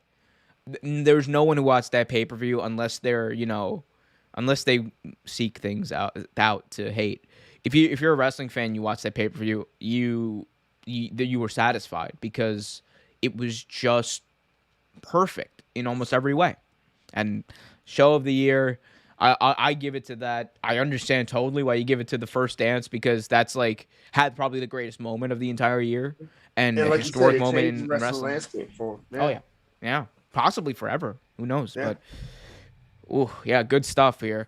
Oh, Good and start. Just Good start. wait till the people in the comments. Oh, you people only like AEW. You're not even gonna mention WWE. Where's WWE? Why didn't he mention that? Because Yeah. Oh, you Marks. How much is Tony Khan paying you? Yeah, I bet he's using reverse psychology. He's paying you to shit on him and then plug his product. My God. My God. you know what? I was so funny because it's true. I know. Hey, man. Yeah, I'm making the big bucks, baby. Oh yeah. Making the big bucks. So the bucks are so big, I might file for bankruptcy. They're big in the wrong direction, baby. Anyway, let's go to match of the year, Trevor. Match of the year. I'll go first in this one Yeah, you go first. because I have one that I don't care what anyone out there says. I already know which one you're gonna say. I understand Bianca Belair and Sasha Banks tore the house down in the main event of WrestleMania. A lot of people are very inclined to say that match. A lot of people are very inclined to say the WrestleMania 37 main event of night 2, the triple threat match. That's not my pick, even though some people thought it would be. It is the best steel cage match in history. I've watched back Lucha Bros versus Young Bucks for the AEW tag team titles multiple times, 3 times now. Every time I notice something different, every time I still get the same emotional response from it. It was the match of that pay-per-view. It's the best match on the best pay-per-view of the year. And for me, it is the match of the year because the story elements in that match were just insane, from the spiked boots to the crossbody at the top of the cage to Penta stepping in front of a super kick, a spiked booted, thumbtacked super kick to protect his little brother. Yep. It was perfect in every way, and I don't care what anyone says. I love a lot of matches. That was match of the year for me. There are a few that went through my head, and actually that was a damn good one. And that was one of them that went through my head. There's a few that went through my head. Of course, the triple threat match at WrestleMania. That one I thought about. Bianca Belair. That's another one. The Kevin Owens Roman Reigns watch, that match, that was another great one. But come on, Marks, you can go ahead and talk about me all you want. But this was kind of tough because I kind of wanted to go with, of course, cowboy shit. But I'm gonna go with one of the best matches I've seen in a long, long time. And we're gonna go with my man Kenny Omega and Daniel Bryan. My favorite match of the year, definitely. And we can definitely go with that one. Shit, we can go with who did Daniel Bryan wrestle? What's his name? New Japan. Minoru Suzuki on a pre-show for Dynamite. Freaking match. If you've never seen Minoru Suzuki versus Daniel Bryan, watch it. Oh my god! You didn't? No. I've never seen Minoru Suzuki versus Daniel Bryan. I saw Minoru Suzuki versus Bryan Danielson though. Oh, that's true. There you go. Oh yeah. I'm gonna go with Kenny Omega. It even though the story was just budding, but they made a story within that match. The one-upsmanship of both wrestlers, like. How stiff can you kick? How many stiff kicks can you take? Like what can you? How many times can Kenny Omega drop Bryan Danielson on his surgically repaired neck? Right. Like how many times can I drop you on your concussed head, Kenny? Let's see what we can do. Like it was one of those things that was just it was magic in the ring. And again, I love the cage match, and actually I was even going to mention the Britt Baker unsanctioned match. That was money, but this one for me just that doesn't count. Unsanctioned. Unsanctioned. No. Oh my god. But yeah, no. I mean, look, there were a lot of great matches. All of this is subjective, but I think, man. I mean, I think this kind of bleeds into our next pick, and I'll go first here because Okay. I think it kind of just fits in. Male wrestler of the year. We mentioned some of the best matches, whether it was Bryan versus Omega, whether it was Bryan versus Page, Bryan in that triple threat. Wrestler of the year for me is Bryan Danielson / Daniel Yeah. Bryan. He main evented WrestleMania. And then he goes on to basically be the show closer for All Out in AEW, their biggest pay-per-view. So he's headlining basically both of the main shows of both companies. Then he's going on to have arguably the greatest TV match in history at AEW Grand Slam. And then he goes on to have probably another one of the greatest matches in TV history against Hangman Adam Page in an hour-long draw. He has the greatest match in pre-show history with Minoru Suzuki, like you were talking about. He has some of the greatest week-to-week wrestling the Dark Order. Alan Angels and him put on a clinic in Georgia. Oh man, But John Silver was a good one. Oh. There's nobody better than him week to week in the ring. And he's made such an impact since going to AEW. Like the Bryan Danielson wrestling classic of him just going out there and saying, I want to wrestle everybody because I'm Bryan Danielson. Right. I love that. Give me more. Give me more. Right. And it just makes it so when he turns heel like he's been doing now, and he's just like, you want me to wrestle? Gotcha. No. I'm not gonna wrestle anymore. And it's heat, and you love it. And this is the dude who was kind of just kind of emplaced into that main event in WrestleMania at WrestleMania 37 because it was supposed to be Edge versus Roman. A lot of people were like, this doesn't really need Bryan. And then Bryan goes out there, and what does he do? He has a great match with Roman at Fastlane, makes Roman tap out, and then cuts these just scathing promos to the point where in the Thunderdome, where Kevin Dunn controls all, they were forced to turn Edge heel and make Daniel Bryan the babyface in the match. Nope. No choice. That's how good he is. No choice at all. And again, and he was part of that main event of WrestleMania. It's one of the few times in a main event WrestleMania where you were like, this could go any way. This could go either way. So, I mean, what more can you say? Male wrestler of the year for me, Bryan Danielson. It's a bunch of ways you could have gone with this. I mean, I could have obviously said Kenny Omega. I could have. But, I'm going to go ahead and take the other route, and I'm going to say Roman Reigns. And wait, where the AEW marks at? They're gonna be like, actually, Roman Reigns is actually not the best wrestler because he doesn't wrestle too often, and he's been protected, and he gives off bad heat, not good heat, bad heat. Continue. You sound just like one of them. The reason I picked Roman Reigns, because, I mean, come on. Yes, he is somewhat protected. But why wouldn't he be at this point? He's doing some of the best work in his wrestling career in almost all of WWE. There aren't too many better workers in WWE. I didn't say there aren't any. I said there aren't too many. So fuck you, Marks. But there aren't too many. He's the best heel. He's cutting some of the best promos. He's the captain of a sinking ship right now with SmackDown.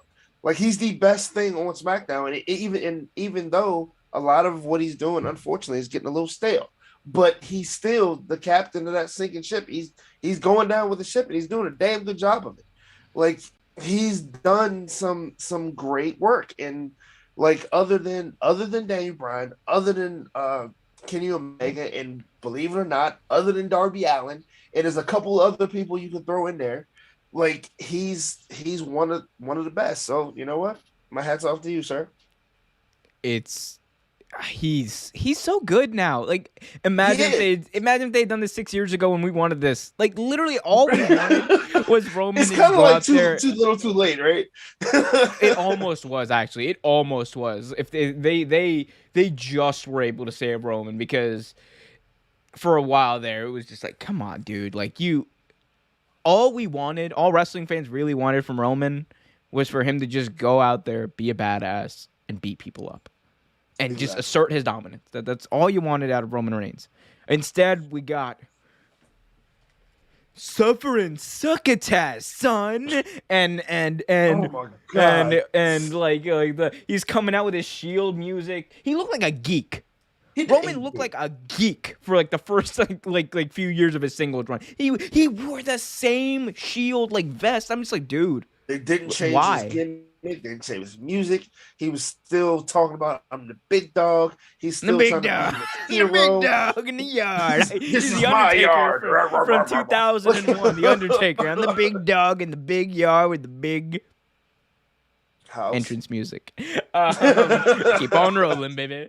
Guys, we'll get to your chats in just a second. EBB actually says here, honestly, believe Hangman versus Danielson 2 is going to be special. I'm thinking 40 minutes, and they'll go at least at a blistering pace. I'm thinking 59-59 for that matchup. Yeah, I think it's gonna be a. I think it's going to be 59-59, and Kenny Omega is going to be one of the judges. It's going to cause a little bit of tension, you know? Like, I want If that. he was. We'll find out on Dynamite, won't we? Again, we'll get to we'll try to read as many of your chats because I know you guys are in there. But final superlative, final award that we both give out: female wrestler of the year. There are a lot of good choices. A lot of female athletes showed out and balled out this year. But Trevor, you go first here. Who was the best of the best as far as female wrestlers in wrestling this year? This is kind of a tough one. It is a tough one. But I'm gonna go with possibly she can also go for the most improved too. And that's Dr. Britt Baker, DMD. I mean, come on. Like, there's so many routes I could have went, and I was thinking about going some of those. But honestly, with the work that she's been doing, just amazing. Absolutely amazing. Like she like we've talked about how much she's improved, like how her promos A1, her in-ring matches A1. Like she's just been the match with Tay Conti, amazing. Match with Hikaru Shida, absolutely amazing. Like the Ruby Soho match, good. Very good. Like she's done nothing but help wrestlers get over. And actually, in that Tay Conti match, they helped each other get over. That was such a great match. So she's my pick. You couldn't have gone wrong with her. Here's the thing. I struggle with this one because this was such a really good year for women's wrestling in a lot of ways, and it was also kind of it was a really good start to the year for women's wrestling. I'll say that. And then it was a weird, like, almost second half / last quarter. But everything in I want to say Bianca Belair so bad, Trevor. Me too. I want to. You don't know how much I wanted to say Bianca Belair. And she is the best. She's not the EST. She's the BEST of WWE. She but absolutely is. The way they booked her for the last half of the year, oh my God, like it was, it makes no sense. Even if Bianca goes on, and again we have a WWE segment planned for this show, but even if they book her to win the Rumble and beat Becky, they could have at least like 20 seconds. They made her, it's like and putting then a Band-Aid on an open wound. It's not helping. And then they made her look like a loser. Not only did they make her look like a loser at SummerSlam and unprepared, they jobbed her out. They got her off TV. It was like she didn't matter. Like right after she lost the biggest match of her life, it didn't matter. And I want everybody again. I want to say Bianca Belair, because when she won the main event of WrestleMania, I was like, to the moon. That was such a great match. One of the best main events I've probably seen. One of the best matches of that night. Yeah, one of the best matches of the year. Man, it's so sad I can't say Bianca Belair, and I can't say a lot of people. I can't say Rhea Ripley either, because oh my god, like it's. Can't say Rhea, and I'll slap you if you say Charlotte. Can't say Becky either, because man. It's so weird. I can't say the biggest draw in wrestling, or one of the biggest draws in wrestling, Becky Lynch. I can't even say she's the best female. She's not even in consideration for it. That's the sad part. And it has nothing to do with her skills. It's just the way they're booking her. I mean, okay, just so everyone knows, I totally forgot to say it. It's Britt Baker DMD for every reason you just said. But I feel like I don't need to say anything more. I just need to give out, because I'm just like, dude. I mean, you could have went with, and maybe not, but she's put on some damn good match. Well, not really, because they didn't last that long. You could say Hikaru Shida. You could say Serena Deeb. Cargill too. Jade Cargill, Mickey James has been very well. Jade Cargill, I think 2022 is going to be the year of Cargill. Yeah. She's going to dominate. This is Grace. going to be.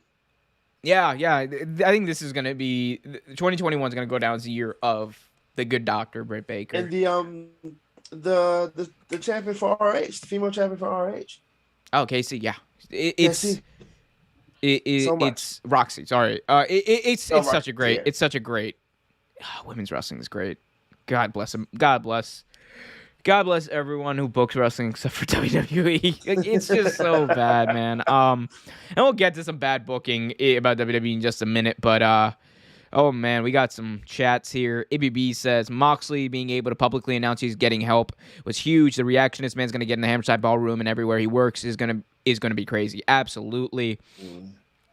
CC asks, what do we hope to see in 2022 from AEW and WWE? Good booking. That's it. That's all I want. All I want for 2022. Better storytelling in WWE. Better storytelling, good booking in WWE. Consistency and better booking for the women's division in AEW.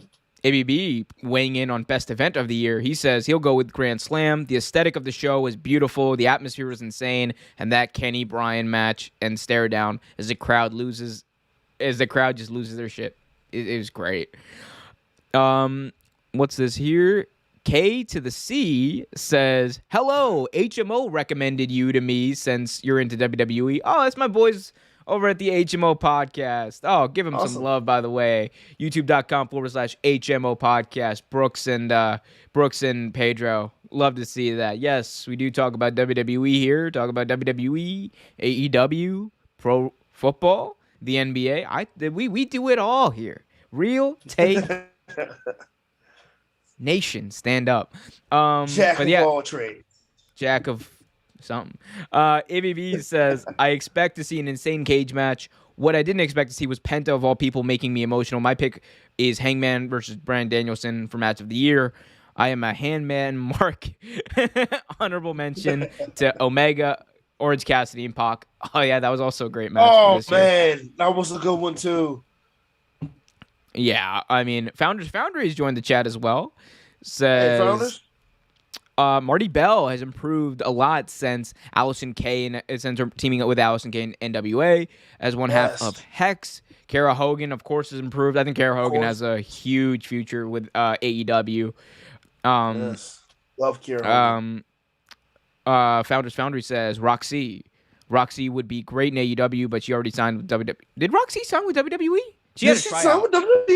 I know she had a tryout with WWE. I don't know if she specifically signed. Maybe she did. NXT, maybe. Hopefully.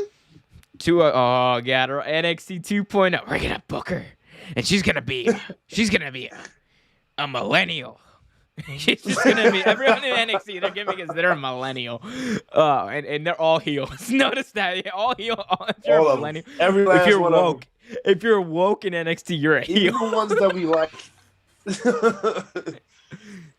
Oh, I love it. Let's Am see. I lagging on your end, Elmer? You're fine. You're fine. Yeah, you're fine. Just power through it, even if it does happen. We power through it. Let's see. WWE have horrible storylines and booking. It's from males and female wrestlers. It says 202 degrees. I think the budget. I think budget cut. I don't want to speculate on budget cuts. Man. I mean, the first quarter's coming up, but it's possible. It's possible. Trevor, moving on. Let's talk about WWE. We got so much WWE news to talk about. What did you think about day one? WWE day one. Did you watch it yet? I did. What do you think? Because I thought that there was a lot to like, and then there was meh. a lot to like, but it was a lot to throw up on. So how about this? Let's run down the card real quickly. In the pre-show, Sheamus almost single-handedly, because Ricochet destroyed Ridge Holland's nose in that match. Scary spot there for Ridge Holland. Broke his nose. It really was. But Sheamus and Ridge Holland defeated Cesaro and Ricochet on the pre-show. On the main show, the Usos defeated Kofi Kingston and King Xavier in barn burner opening match for the Raw or for the SmackDown tag titles. Drew McIntyre defeated Madcap Moss in Who Gives a Fuck. RK Bros defeated the Street Profits in 11:15 to retain their Raw tag team titles.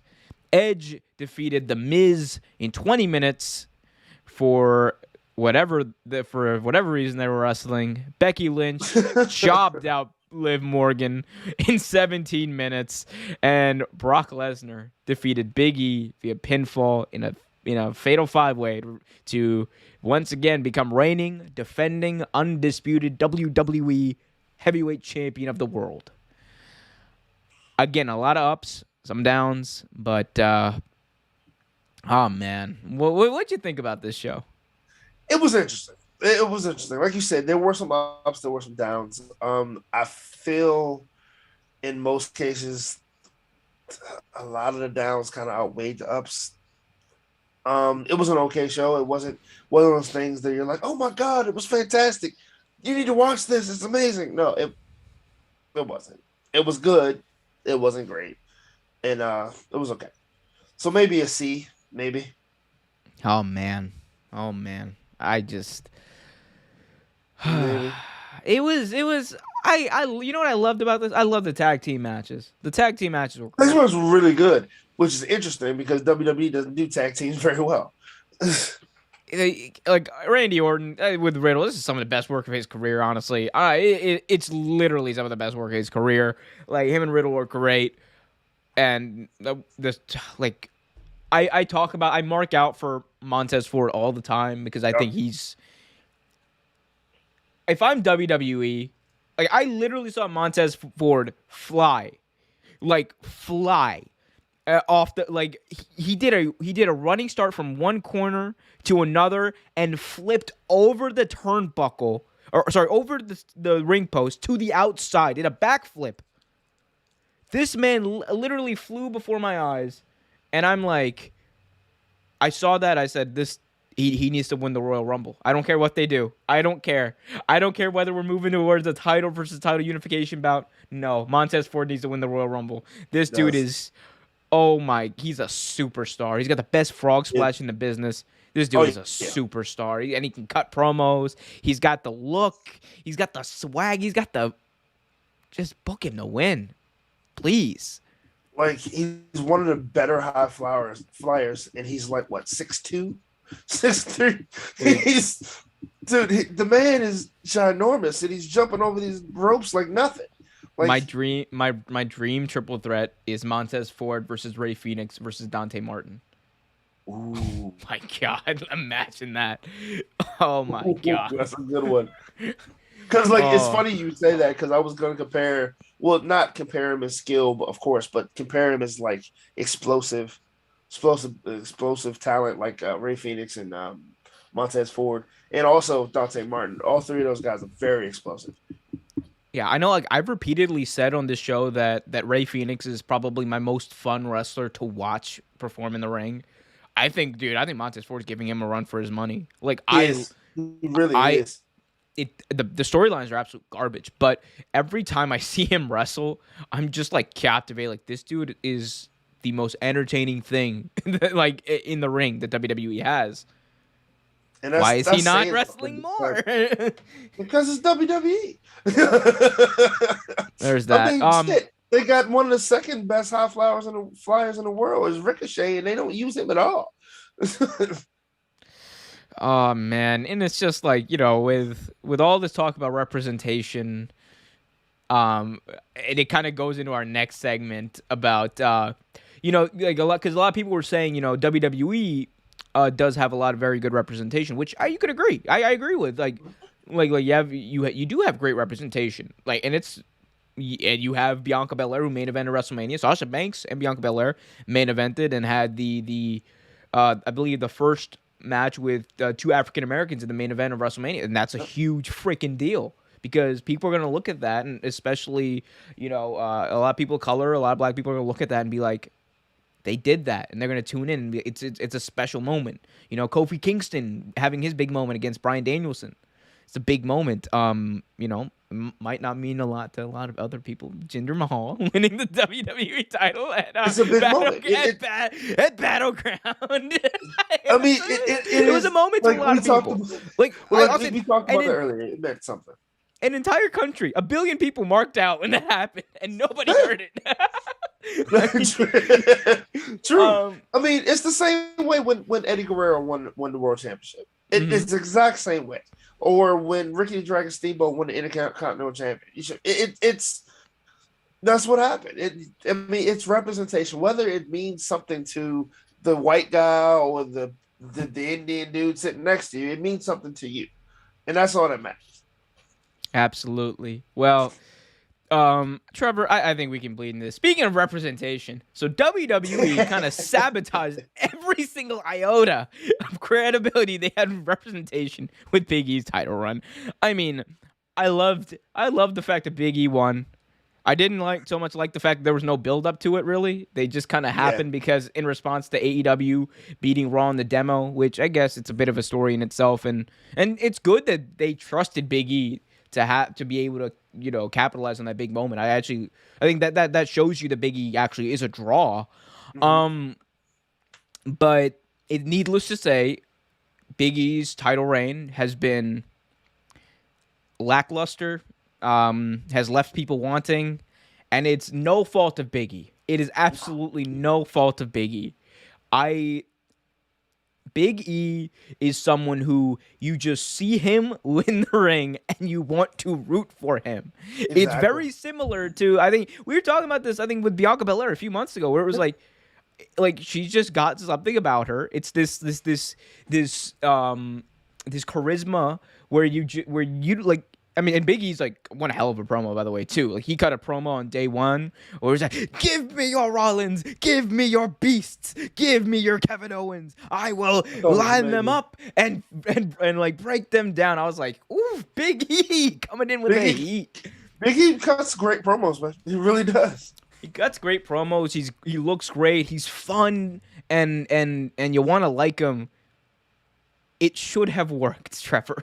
There's no reason why Big E, as WWE champion, should have been for any reason stale, should have been for any reason underwhelming, and there's absolutely no reason he should have taken the pin in this Fatal 5. No. There were 3 other people. I'll say this because they want to protect Lashley for the Brock versus Lashley match. I get that. There were 2 other people who could have taken that pin and wouldn't have been affected by it. Seth Rollins is a cowardly heel. He definitely could have taken the pin. Kevin Owens definitely could have taken the pin because Kevin Owens is like, he's Tefl. He's like, everything that touches him, it just bounces right off. It doesn't stick. I don't know. I don't understand what the thought process is here. How did you react when Big E's title reign came to an end? And again, I'm not hating on the fact that Brock Lesnar became champion. I think that's a cool thing, and we'll talk about why. But man, it's just how did we get to this point? How did we get to this point? I'm sorry. I have no. You're fine. Absolutely fine. I have my opinions of Brock Lesnar as champion. Always have, and I've voiced them. But I'm not going to say them right now. We're going to talk about that later. But we talk about representation, right? And everyone's jumping on Tony Khan. Oh, Big Swole's right. There's no diversity, which we already covered. That's not exactly what she meant. She meant representation. There's no real representation, blah, blah, blah. Have people in the chat say the same thing. No one has called out WWE for the fact that most of their black wrestlers don't wrestle. And when these black wrestlers wrestle, you want the heat, don't you? You want all the heat in the comment section. I want the smoke. and when they do wrestle, they're hot for 5 seconds, and then they're unfortunately, rest in peace, Shad Gaspar. They're crying time. They're a joke. You had the Street Profits, great, amazing tag team. What were they doing? They were competing in games against the Vikings, the Viking Raiders, which was absolutely throwing pizza into the stand. It was dumb. Kofi Kingston, the feel-good story of the year after all of the things that happened in the African American community, all the killings and all that stuff. Kofi Kingston gets the belt. Yes, this is awesome. He has a few feuds that mean absolutely jack shit. And then Brock Lesnar comes in and squashes him in 5 minutes. No, absolutely not. Not acceptable. Then you have Big E. Big E wins. Big E goes in. Great. Big E wins a championship. Awesome. He's amazing. It's great. Finally, it's time to shine. He wrestles absolutely no one. He has no storyline. They make Big E in that title a fucking joke. Then Roman Reigns, Godspeed, hope you get better, has COVID. You have to do something, right? You have to do something with your $1 million freak of nature. So you put him in the fatal 4-way, now fatal 5-way. And I literally text Omer and told him Big E's not longer going to be champion. I told him. And what happens? Not only was he not champion anymore, but he was the one pinned. Look, I'm not one of those that hops on the whole black African American thing. I let it go, and I let what happens. I mean, yes, I am a what's the word I'm learning? Activist. I try to do my best. But here's the thing: if you're gonna jump on Tony Khan for what he said, which he should not have said, you need to jump on all the racist shit that Vince McMahon has said over these years and all the racist things that have happened in his company. This is bullshit, and it shouldn't happen. Same company that remember they did the Booker T at 19. Like the exactly. That never sat well with me. Like the whole storyline going into Triple H and Booker T's match in 19 was it was unselling. It was definitely unselling. It was basically it was something like they were just talking about how Booker T was arrested when he was like young, and Triple H calling him a crook and a criminal and a thug. There we go. Yeah, because that's always the word that gets thrown around there, thug, right? But I hate to turn it into something that serious, but it just bugged me. And then they jobbed him out at Mania. Yeah. So I mean, this is more to do with the whole WWE AEW discourse, because there's so many people who are like, there's so many WWE people when that thing happened with Tony Khan and Big Swole, that were just like jumping on there like, oh, look at this is what AEW does. This is like, and I'm just like, dude, really? They were standing standing up for WWE. I'm just like, dude, like this is not just a. First of all, this is not just an AEW problem. It's not just a WWE problem. It's not even just a pro wrestling problem. This is a problem of like society as a whole that we're dealing with. Yeah. There's a lot to be talked here. And again, we Big E it's kind of become. I want to try to get back to Big E on this. Yes. I'm sorry. No. It was no. I think no. I just want to make sure we give him his due, because yeah. he wins the title, right? And I want to kind of go through the timeline. We'll get to your chats, guys, in a little bit, but he wins the title. And then he comes out and he begins to lose almost immediately. Yep. And he suffers loss on TV in tag team matches. He suffers a big loss to Roman Reigns in the Survivor Series match. The only win he had that I can remember in a singles match was against Austin Theory. Yep. In a match where Austin Theory looked like the biggest doofus on the face of the earth because he was distracted by two other people who had nothing to do with the match fighting on the outside. That's the only way Big E as WWE champion won. He won initially to win the championship, but that, like you said, other than that, he lost everything. Lost. He just jobbed, man. This is a good dude, relentlessly jobbed. Like, and that's what they had him do. And instead of just having him come out and feel like a dominant champion and have a good title reign, someone in the chat, I forgot who it was. They just basically said like Vince got bored with him. Yeah, Vince got bored with him. I'm sorry, I don't remember exactly who said it, but it's true. I genuinely think Vince just got bored with Big E, and he wanted to kind of bring him down to earth. I think that's what it was. That's exactly what they did.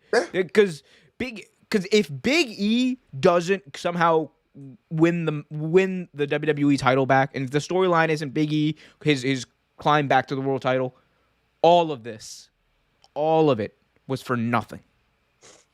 And I hate to say it, I don't think he will. And I'll be honest with you, I don't think Bianca Belair is going to get the belt back.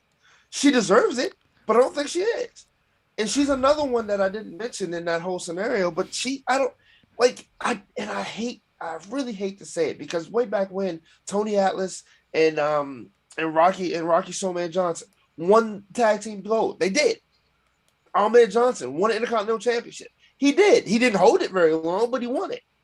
Like, it's just, and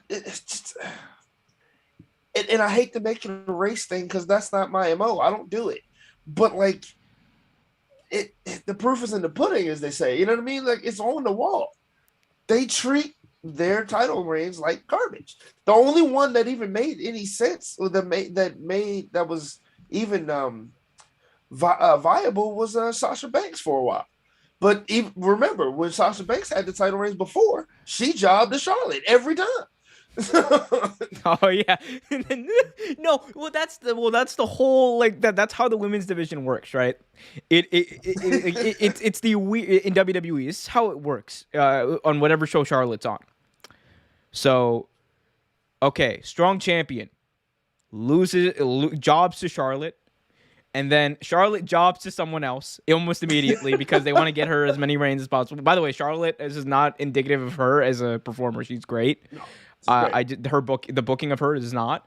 But Charlotte jobs out, and then the person that Charlotte jobbed out jobs back out to Charlotte, and it's a cycle. Everyone just continuously jobs, and they just. Here's the crux of it. I think you can say this about Charlotte's reigns. You could say this about Bianca Belair's reigns. You could say this about Big E and everyone and the way they use them. Kofi, even Bryan, and anyone who's basically been champion over the past few years or past decade. WWE relies on the fact that you are going to like these baby faces. They don't rely on the idea of them being dominant, incredible champions. That's not, no. They rely on the fact that you will like them. And the only time they ever really wanted someone to be a dominant champion and be a babyface was Roman Reigns, and it didn't work. Nope. Because people didn't like him and didn't like the character especially. So it's this thing of, and the way they book their faces too, it's just like, I don't know what it is. Maybe they think that, good guys looking like losers gets them over. But it doesn't. And that's what they book almost all of their good guys. And this is where it becomes beyond a representation issue. This becomes like just a basic logic issue. Exactly. Trevor, if your team, like if you follow a team, right? Right. And your team is just perennially losing. Right. Or you got and it's not, maybe that's a bad example because people have like ties to teams or whatever. But I'm just saying, eventually you're gonna get sick of it. Eventually you're gonna be like, man, this is some bullshit. I'm like not watching. I'm just not watching anymore. that's kind of how I was with wrestling for a while. Like I just stopped watching. Like I mean, I watched it here and there to see what's going on, but I just stopped watching because like the booking was terrible. I mean, at the time, TNA had like bellied up for like the third time, and like and also like still alive. The company that won TN. This is wrestling. in Lucha Underground, which was great. I love Lucha Underground, but like again with that was slowly fading to the wayside as well. But like, and then there was nothing really else to watch but WWE, and I'm like, I'm sick of this. This is just annoying, and I stopped watching. I did, but like, after a while, you start to notice like it's not working, and I just and one of us has to go, and I think it's gonna be you. You just start watching, and I think after a while that's gonna be what happens. I think that's what's gonna happen. There's just no reason Big E champion shouldn't have worked. No. I mean, the same thing with what was it? Not Just Superhero, Ash, Nikki Ash, yeah. Yeah. All right. That's the other thing with Nikki Ash. They turned her into this really gimmicky superhero, right? Which it was Nikki Ash's. It was Nikki Cross's idea. I'm all for her having input, and I'm glad she got that through because a lot of people in WWE Absolutely. don't get their ideas through. The thing that blew my mind, Trevor, is she had this gimmick for a few weeks, right? Like enough time where they could have like at least designed and had merch ready. Because they're a billion-dollar company. They could have merch ready. Then they have her win Money in the Bank and have her win the title. And they didn't have any merch for Nikki Ash until after she lost the title. So the perfect time where they could have capitalized on her and this gimmick, they did. I just don't understand this company from a business perspective. I genuinely don't. They rely on the good guys, the champions looking like losers. They rely on the heels looking like geeks. They rely on people just being over and you tuning in no matter what. And obviously Saudi blood money. Just what is this company? I don't know, but I know the next segment is going to bury them too. Oh, you're going to bury them. Look, I know a lot of people. Look, we have a lot of chats here, guys. And again, we appreciate it.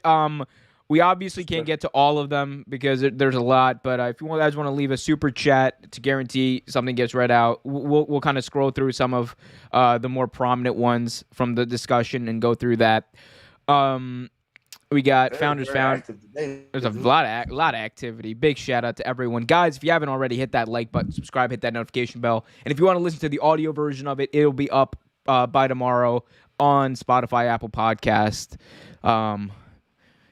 As I have a late night ahead of me of editing. God. Don't think about that right now. Anyway, but we got 202 Degrees in the chat. Saying, I don't know why y'all want Naomi in the bloodline. It'll never happen. Who wants Naomi in the bloodline? Oh, Crispy. Ooh, Chris in the chat says he wants Naomi in the bloodline. That would be interesting. I don't know. I mean, I feel like Nia Jax would have been a better fit because she's actually in the bloodline and not just I don't know. I mean, I get it, but I also I think she's also better off doing stuff on her own, I think. Although, you know what? I say that, and here she is in in a nonsense feud with Sonya Deville. Who, Naomi? Yeah. You know what? Again, WWE proving my points wrong. They're winning. Founders Foundry says, "Oh, the bad stuff. Triple H, very Greg the Hammer Valentine in the Booker T feud." Oh shit! Jesus! Oh, AEW's learning. CC says AEW's learning, but they are slowly, but they are learning. WWE knows what they are doing, and they don't get it right the majority of the time. Yep. Oh my God, Founders Foundry, talking about the Mexicals. Yeah, representation, folks. Oof. Yeah. Man, oh man, we got a little. It is Christ. active. It is active here in the chat. Founders Foundry says, "Well, at least Big E got a chance. Poor Monty Brown, never got a run in with the NWA title and Jarrett's reign of terror. Oh my God, Jarrett, we had the pettiest reign of terror ever. Jeff Jarrett's reign of terror with the NWA title in the early days of TNA. 202 Degree says, how can you lose like that and not constantly think about it? It makes no sense. Just like Bianca. The Bianca thing made no sense either. Exactly.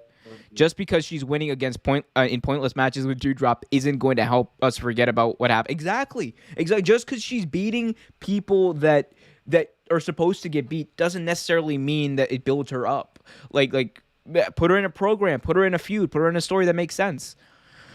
Founders Foundry says it makes sense when Vince loses interest in current talent. There we go. That's where I got that from. Oh, man. Finally. Some interesting discussions going on here. We got a lot of interesting discussions. Keep the discussions up, guys. Again, hit that like button, subscribe, and hit the notification bell. As we move into our final discussion of the night, we got the talk of the town after Brock Lesnar defeated Big E for the WWE title. It has everyone talking. Brock Lesnar, WWE champion. Roman Reigns is now the WWE Universal Heavyweight Champion. And there's a lot of people out there who think this could be moving towards a title unification bout at WrestleMania 38 in Dallas. Trevor, I'm just going to ask you, how likely do you think a title unification match between these two at WrestleMania is? It's WWE, probably possible. Probably 100%. They do stupid shit like that. Oh. Like, I mean, at this point, I guess we did talk about this not too long ago, like how two belts kind of makes no sense. But like, I mean, I think it makes sense. I think they would probably do that. Honestly, I mean, what's the next step? I mean, Roman has beat everybody in SmackDown. The only person he hasn't beat yet in Mania is Brock Lesnar. I mean, it's something that will probably happen. I mean, I'm sure the fans will hate it.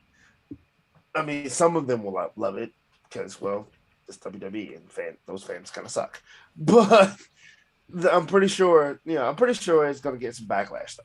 Definitely get some backlash. Yeah. Oh man. I mean, I have just running out of things to do at this point. Here's the thing. I'm conflicted here because I want to see this match. I'm not even gonna lie to you guys. I want to see it. I think there's definitely a way that makes sense to get there, and I think it's because I think you have to get to a point where Roman Reigns, for whatever, to tie up all these loose ends of Roman's story, right? You have to get to a point where Roman beats Brock at Mania. Because that's literally the one thing that Roman Reigns has not been able to do. He's won Rumbles. He's done all that stuff. He has not been able to beat Brock Lesnar at WrestleMania. It's never happened. And he's took the pinfall in all of those matches. So yeah. I think eventually it needs to happen, and there's no bigger way to assert Roman's dominance. There's no bigger way to make him the one true champion of WWE, the one true head of the table, than have him become the undisputed WWE champion. How that works for SmackDown and Raw, I don't know. Maybe he becomes a floating champion. But I think it's the biggest match you can do. It is the quintessential closing of this storyline with Brock and Roman. I think you don't do the match again after that because you have Roman go over. And you can get to it in a way that makes sense. Genuinely. You can get to it in a way that makes sense because you can do it because remember a few years ago, Brock Lesnar in 2020, he said that he's going to do what no man's ever done, enter the Royal Rumble as champion at number 1 and win. Yep. And that's what he wanted to do. And I think one of the coolest things a Roman could do is go up to Lesnar and be like, oh, you didn't do that? Hold my beer. Go in, do that, dominate, and challenge Brock and assert his dominance over Brock, because that's what these two do. They were just two big, as Big E says, two big meaty men just slapping meat. That's what they are. And like at the end of the day, this is the biggest match you could do. Like, I mean, other than Dwayne Johnson, but I'm talking about with people who are actually signed with WWE. It's the biggest match you could do. Brock versus Roman, title for title, main event of Mania. Like, I'm sorry. I understand it's an unpopular opinion. I understand that it's not necessarily helpful in the short term, but God, I just want to see Roman beat Brock at Mania. I literally just do, and I think head of the table, man. He's the head of all tables. He is the head of Raw. He's the head of SmackDown. He's the head of WWE. Yeah. So he is. I mean, so it's gonna happen. Like, and with them, it's more of a pissing contest anyway. Like, who can do what better or before. So that's exactly what it is. Two meaty men just slapping me. Absolutely, so it's gonna be interesting to watch. Yeah. Real quick though, as we wrap up here, guys. Again, thank you guys for tuning in. Thank you guys for listening. If you're listening on Spotify or Apple Podcasts, be sure to go over to youtube.com/Real Take Sports. Hit that subscribe button. We got Real Take Sports Talk tomorrow night. Real Take Sports Talk 69 with me and a special guest. Tune in for that. That's gonna be a fun one here on the 69 episode. So nice. Anyway. So let's talk about this, Trevor. Johnny Knoxville is going to be in the Royal Rumble. 50 years old. He's taking a spot in the Royal Rumble. Did you not know about this? No, I did not actually. Johnny Why? Knoxville. They are promoting. Bro, this is worse than the egg. At least the egg didn't take up like a spot in one of the most important matches of the year. Like Johnny Knoxville wrestling the Royal Rumble. This is almost as bad as Low Down losing their spot in the Rumble to Drew Curry. I marked out. I'm sorry, I marked out big time. That was so funny. I remember that shit. Big time for Tiger Singh being being told you're losing by Vince being like you're losing your spot to Drew Carey, and he goes, "Who the hell is Drew Curry?" I was like, winner is you. But Johnny Knoxville's in the Rumble. Trevor, give me your very early Royal Rumble predictions. I want to hear this for both the women's and the men's Rumble. Actually, you know what's funny? I honestly believe what you said could possibly happen. I honestly believe Roman Reigns could go in and do that, or Brock could go in and that number one is champion and face Reigns. That would be so disrespectful to the roster, though, because Brock would have just wrestled a match with Bobby Lashley the same. Could you imagine? He helps out the entire roster. He's just like, I beat Bobby and 28 other men and Johnny Knoxville in the same night. Those Paul Heyman promos would be epic, but please don't make. It should be Roman. I think it should be Roman. I honestly believe it should be Roman. I think it should be too. Yeah. But no, okay. Other than Roman, like other than Roman, let's see.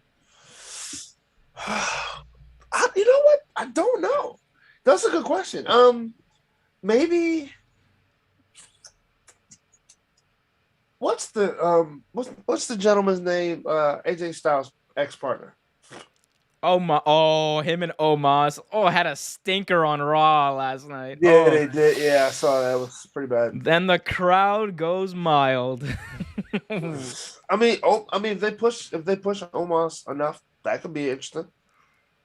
They're not going to, unfortunately, but they could. Nah, if you're gonna do that, man, you just gotta come at me with some Veer. He's got to come at the Rumble. Veer been coming since last year? Been coming since September, dude. This Jesus man, Christ. Again, somebody, bro, they're making him walk from India. This is got to be illegal. This is punishment at this point. They need to stop.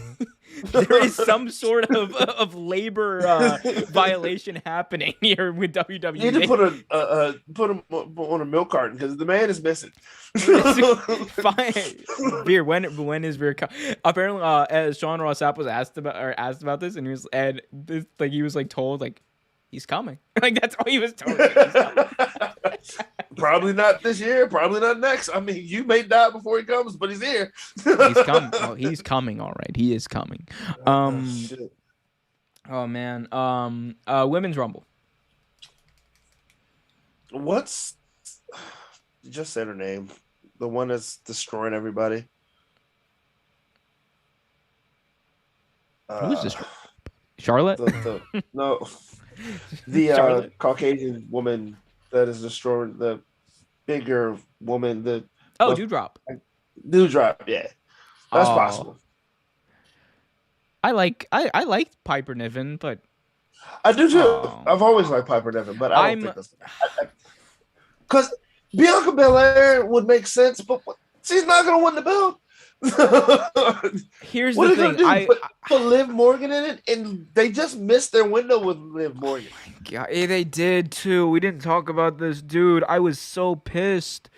WWE will never let anyone be over. It's so frustrating. They just think I'm going to care about someone who just jobs all the time, and I'm just like. The only way they can do justice to Liv Morgan and this run is if she wins the Rumble and beats Becky at Mania. Because she can't win the Rumble and go after Charlotte. That can't happen. Because that's probably that's so stupid, though. That's so stupid. Her entire arc has been with Becky. And that's the reason. But it makes WWE sense. And that's the reason I'm conflicted about Bianca Belair. Because if Bianca Belair wins, then she has to go for Becky too. But you can't do anything with Liv Morgan in the title picture. So Liv Morgan is probably going to be in the redacted the fabulous redacted women's battle royale at WrestleMania. They really booked themselves into a corner here, didn't they? Oh, they do it all the time. And it's just us. This is nothing new. And that's the thing. We're like the only ones on the planet actually trying to make sense of this. Like WWE Vince is sitting there like, Austin Theory, you're entering the Royal. Oh yeah, Austin Theory's entered the Royal Rumble. By the way, I don't know whether that's a bigger. I don't know whether that's a bigger disgrace or if Austin Theory wins the Royal Rumble. I think I said this on a stream.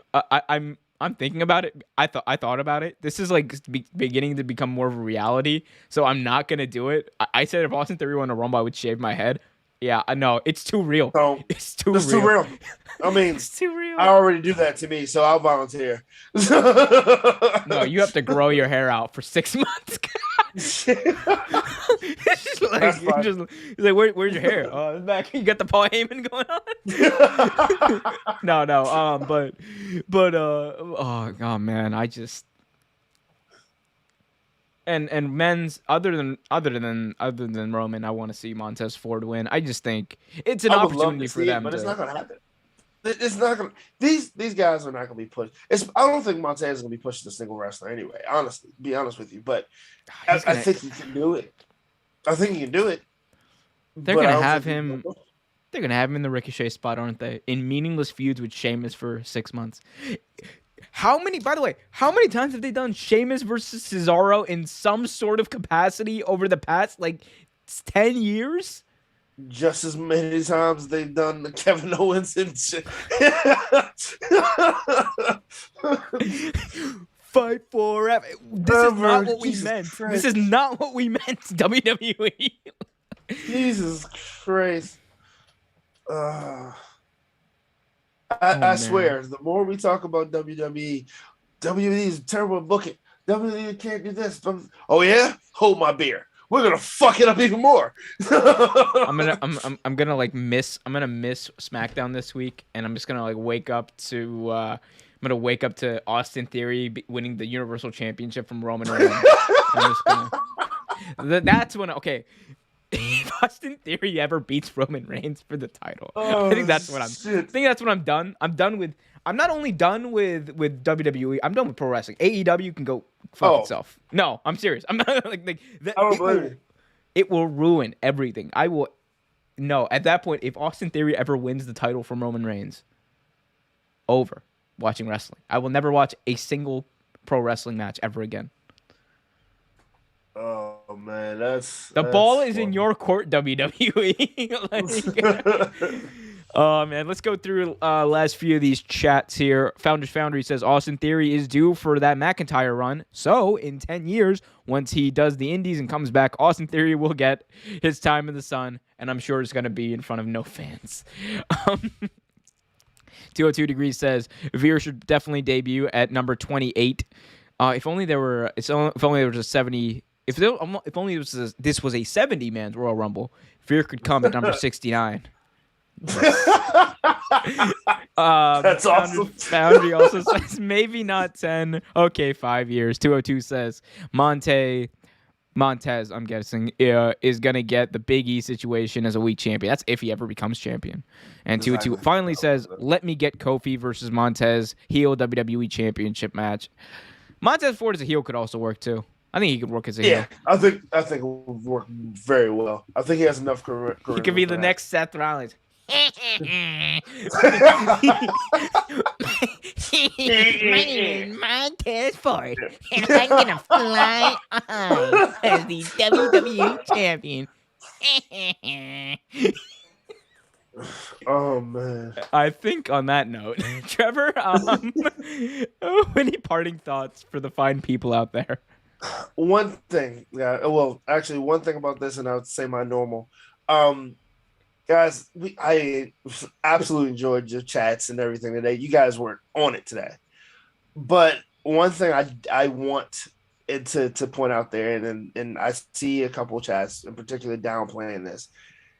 This has nothing to do with the fact that Big Swole was not that great in the ring. She was decent. She wasn't amazing, but she wasn't decent.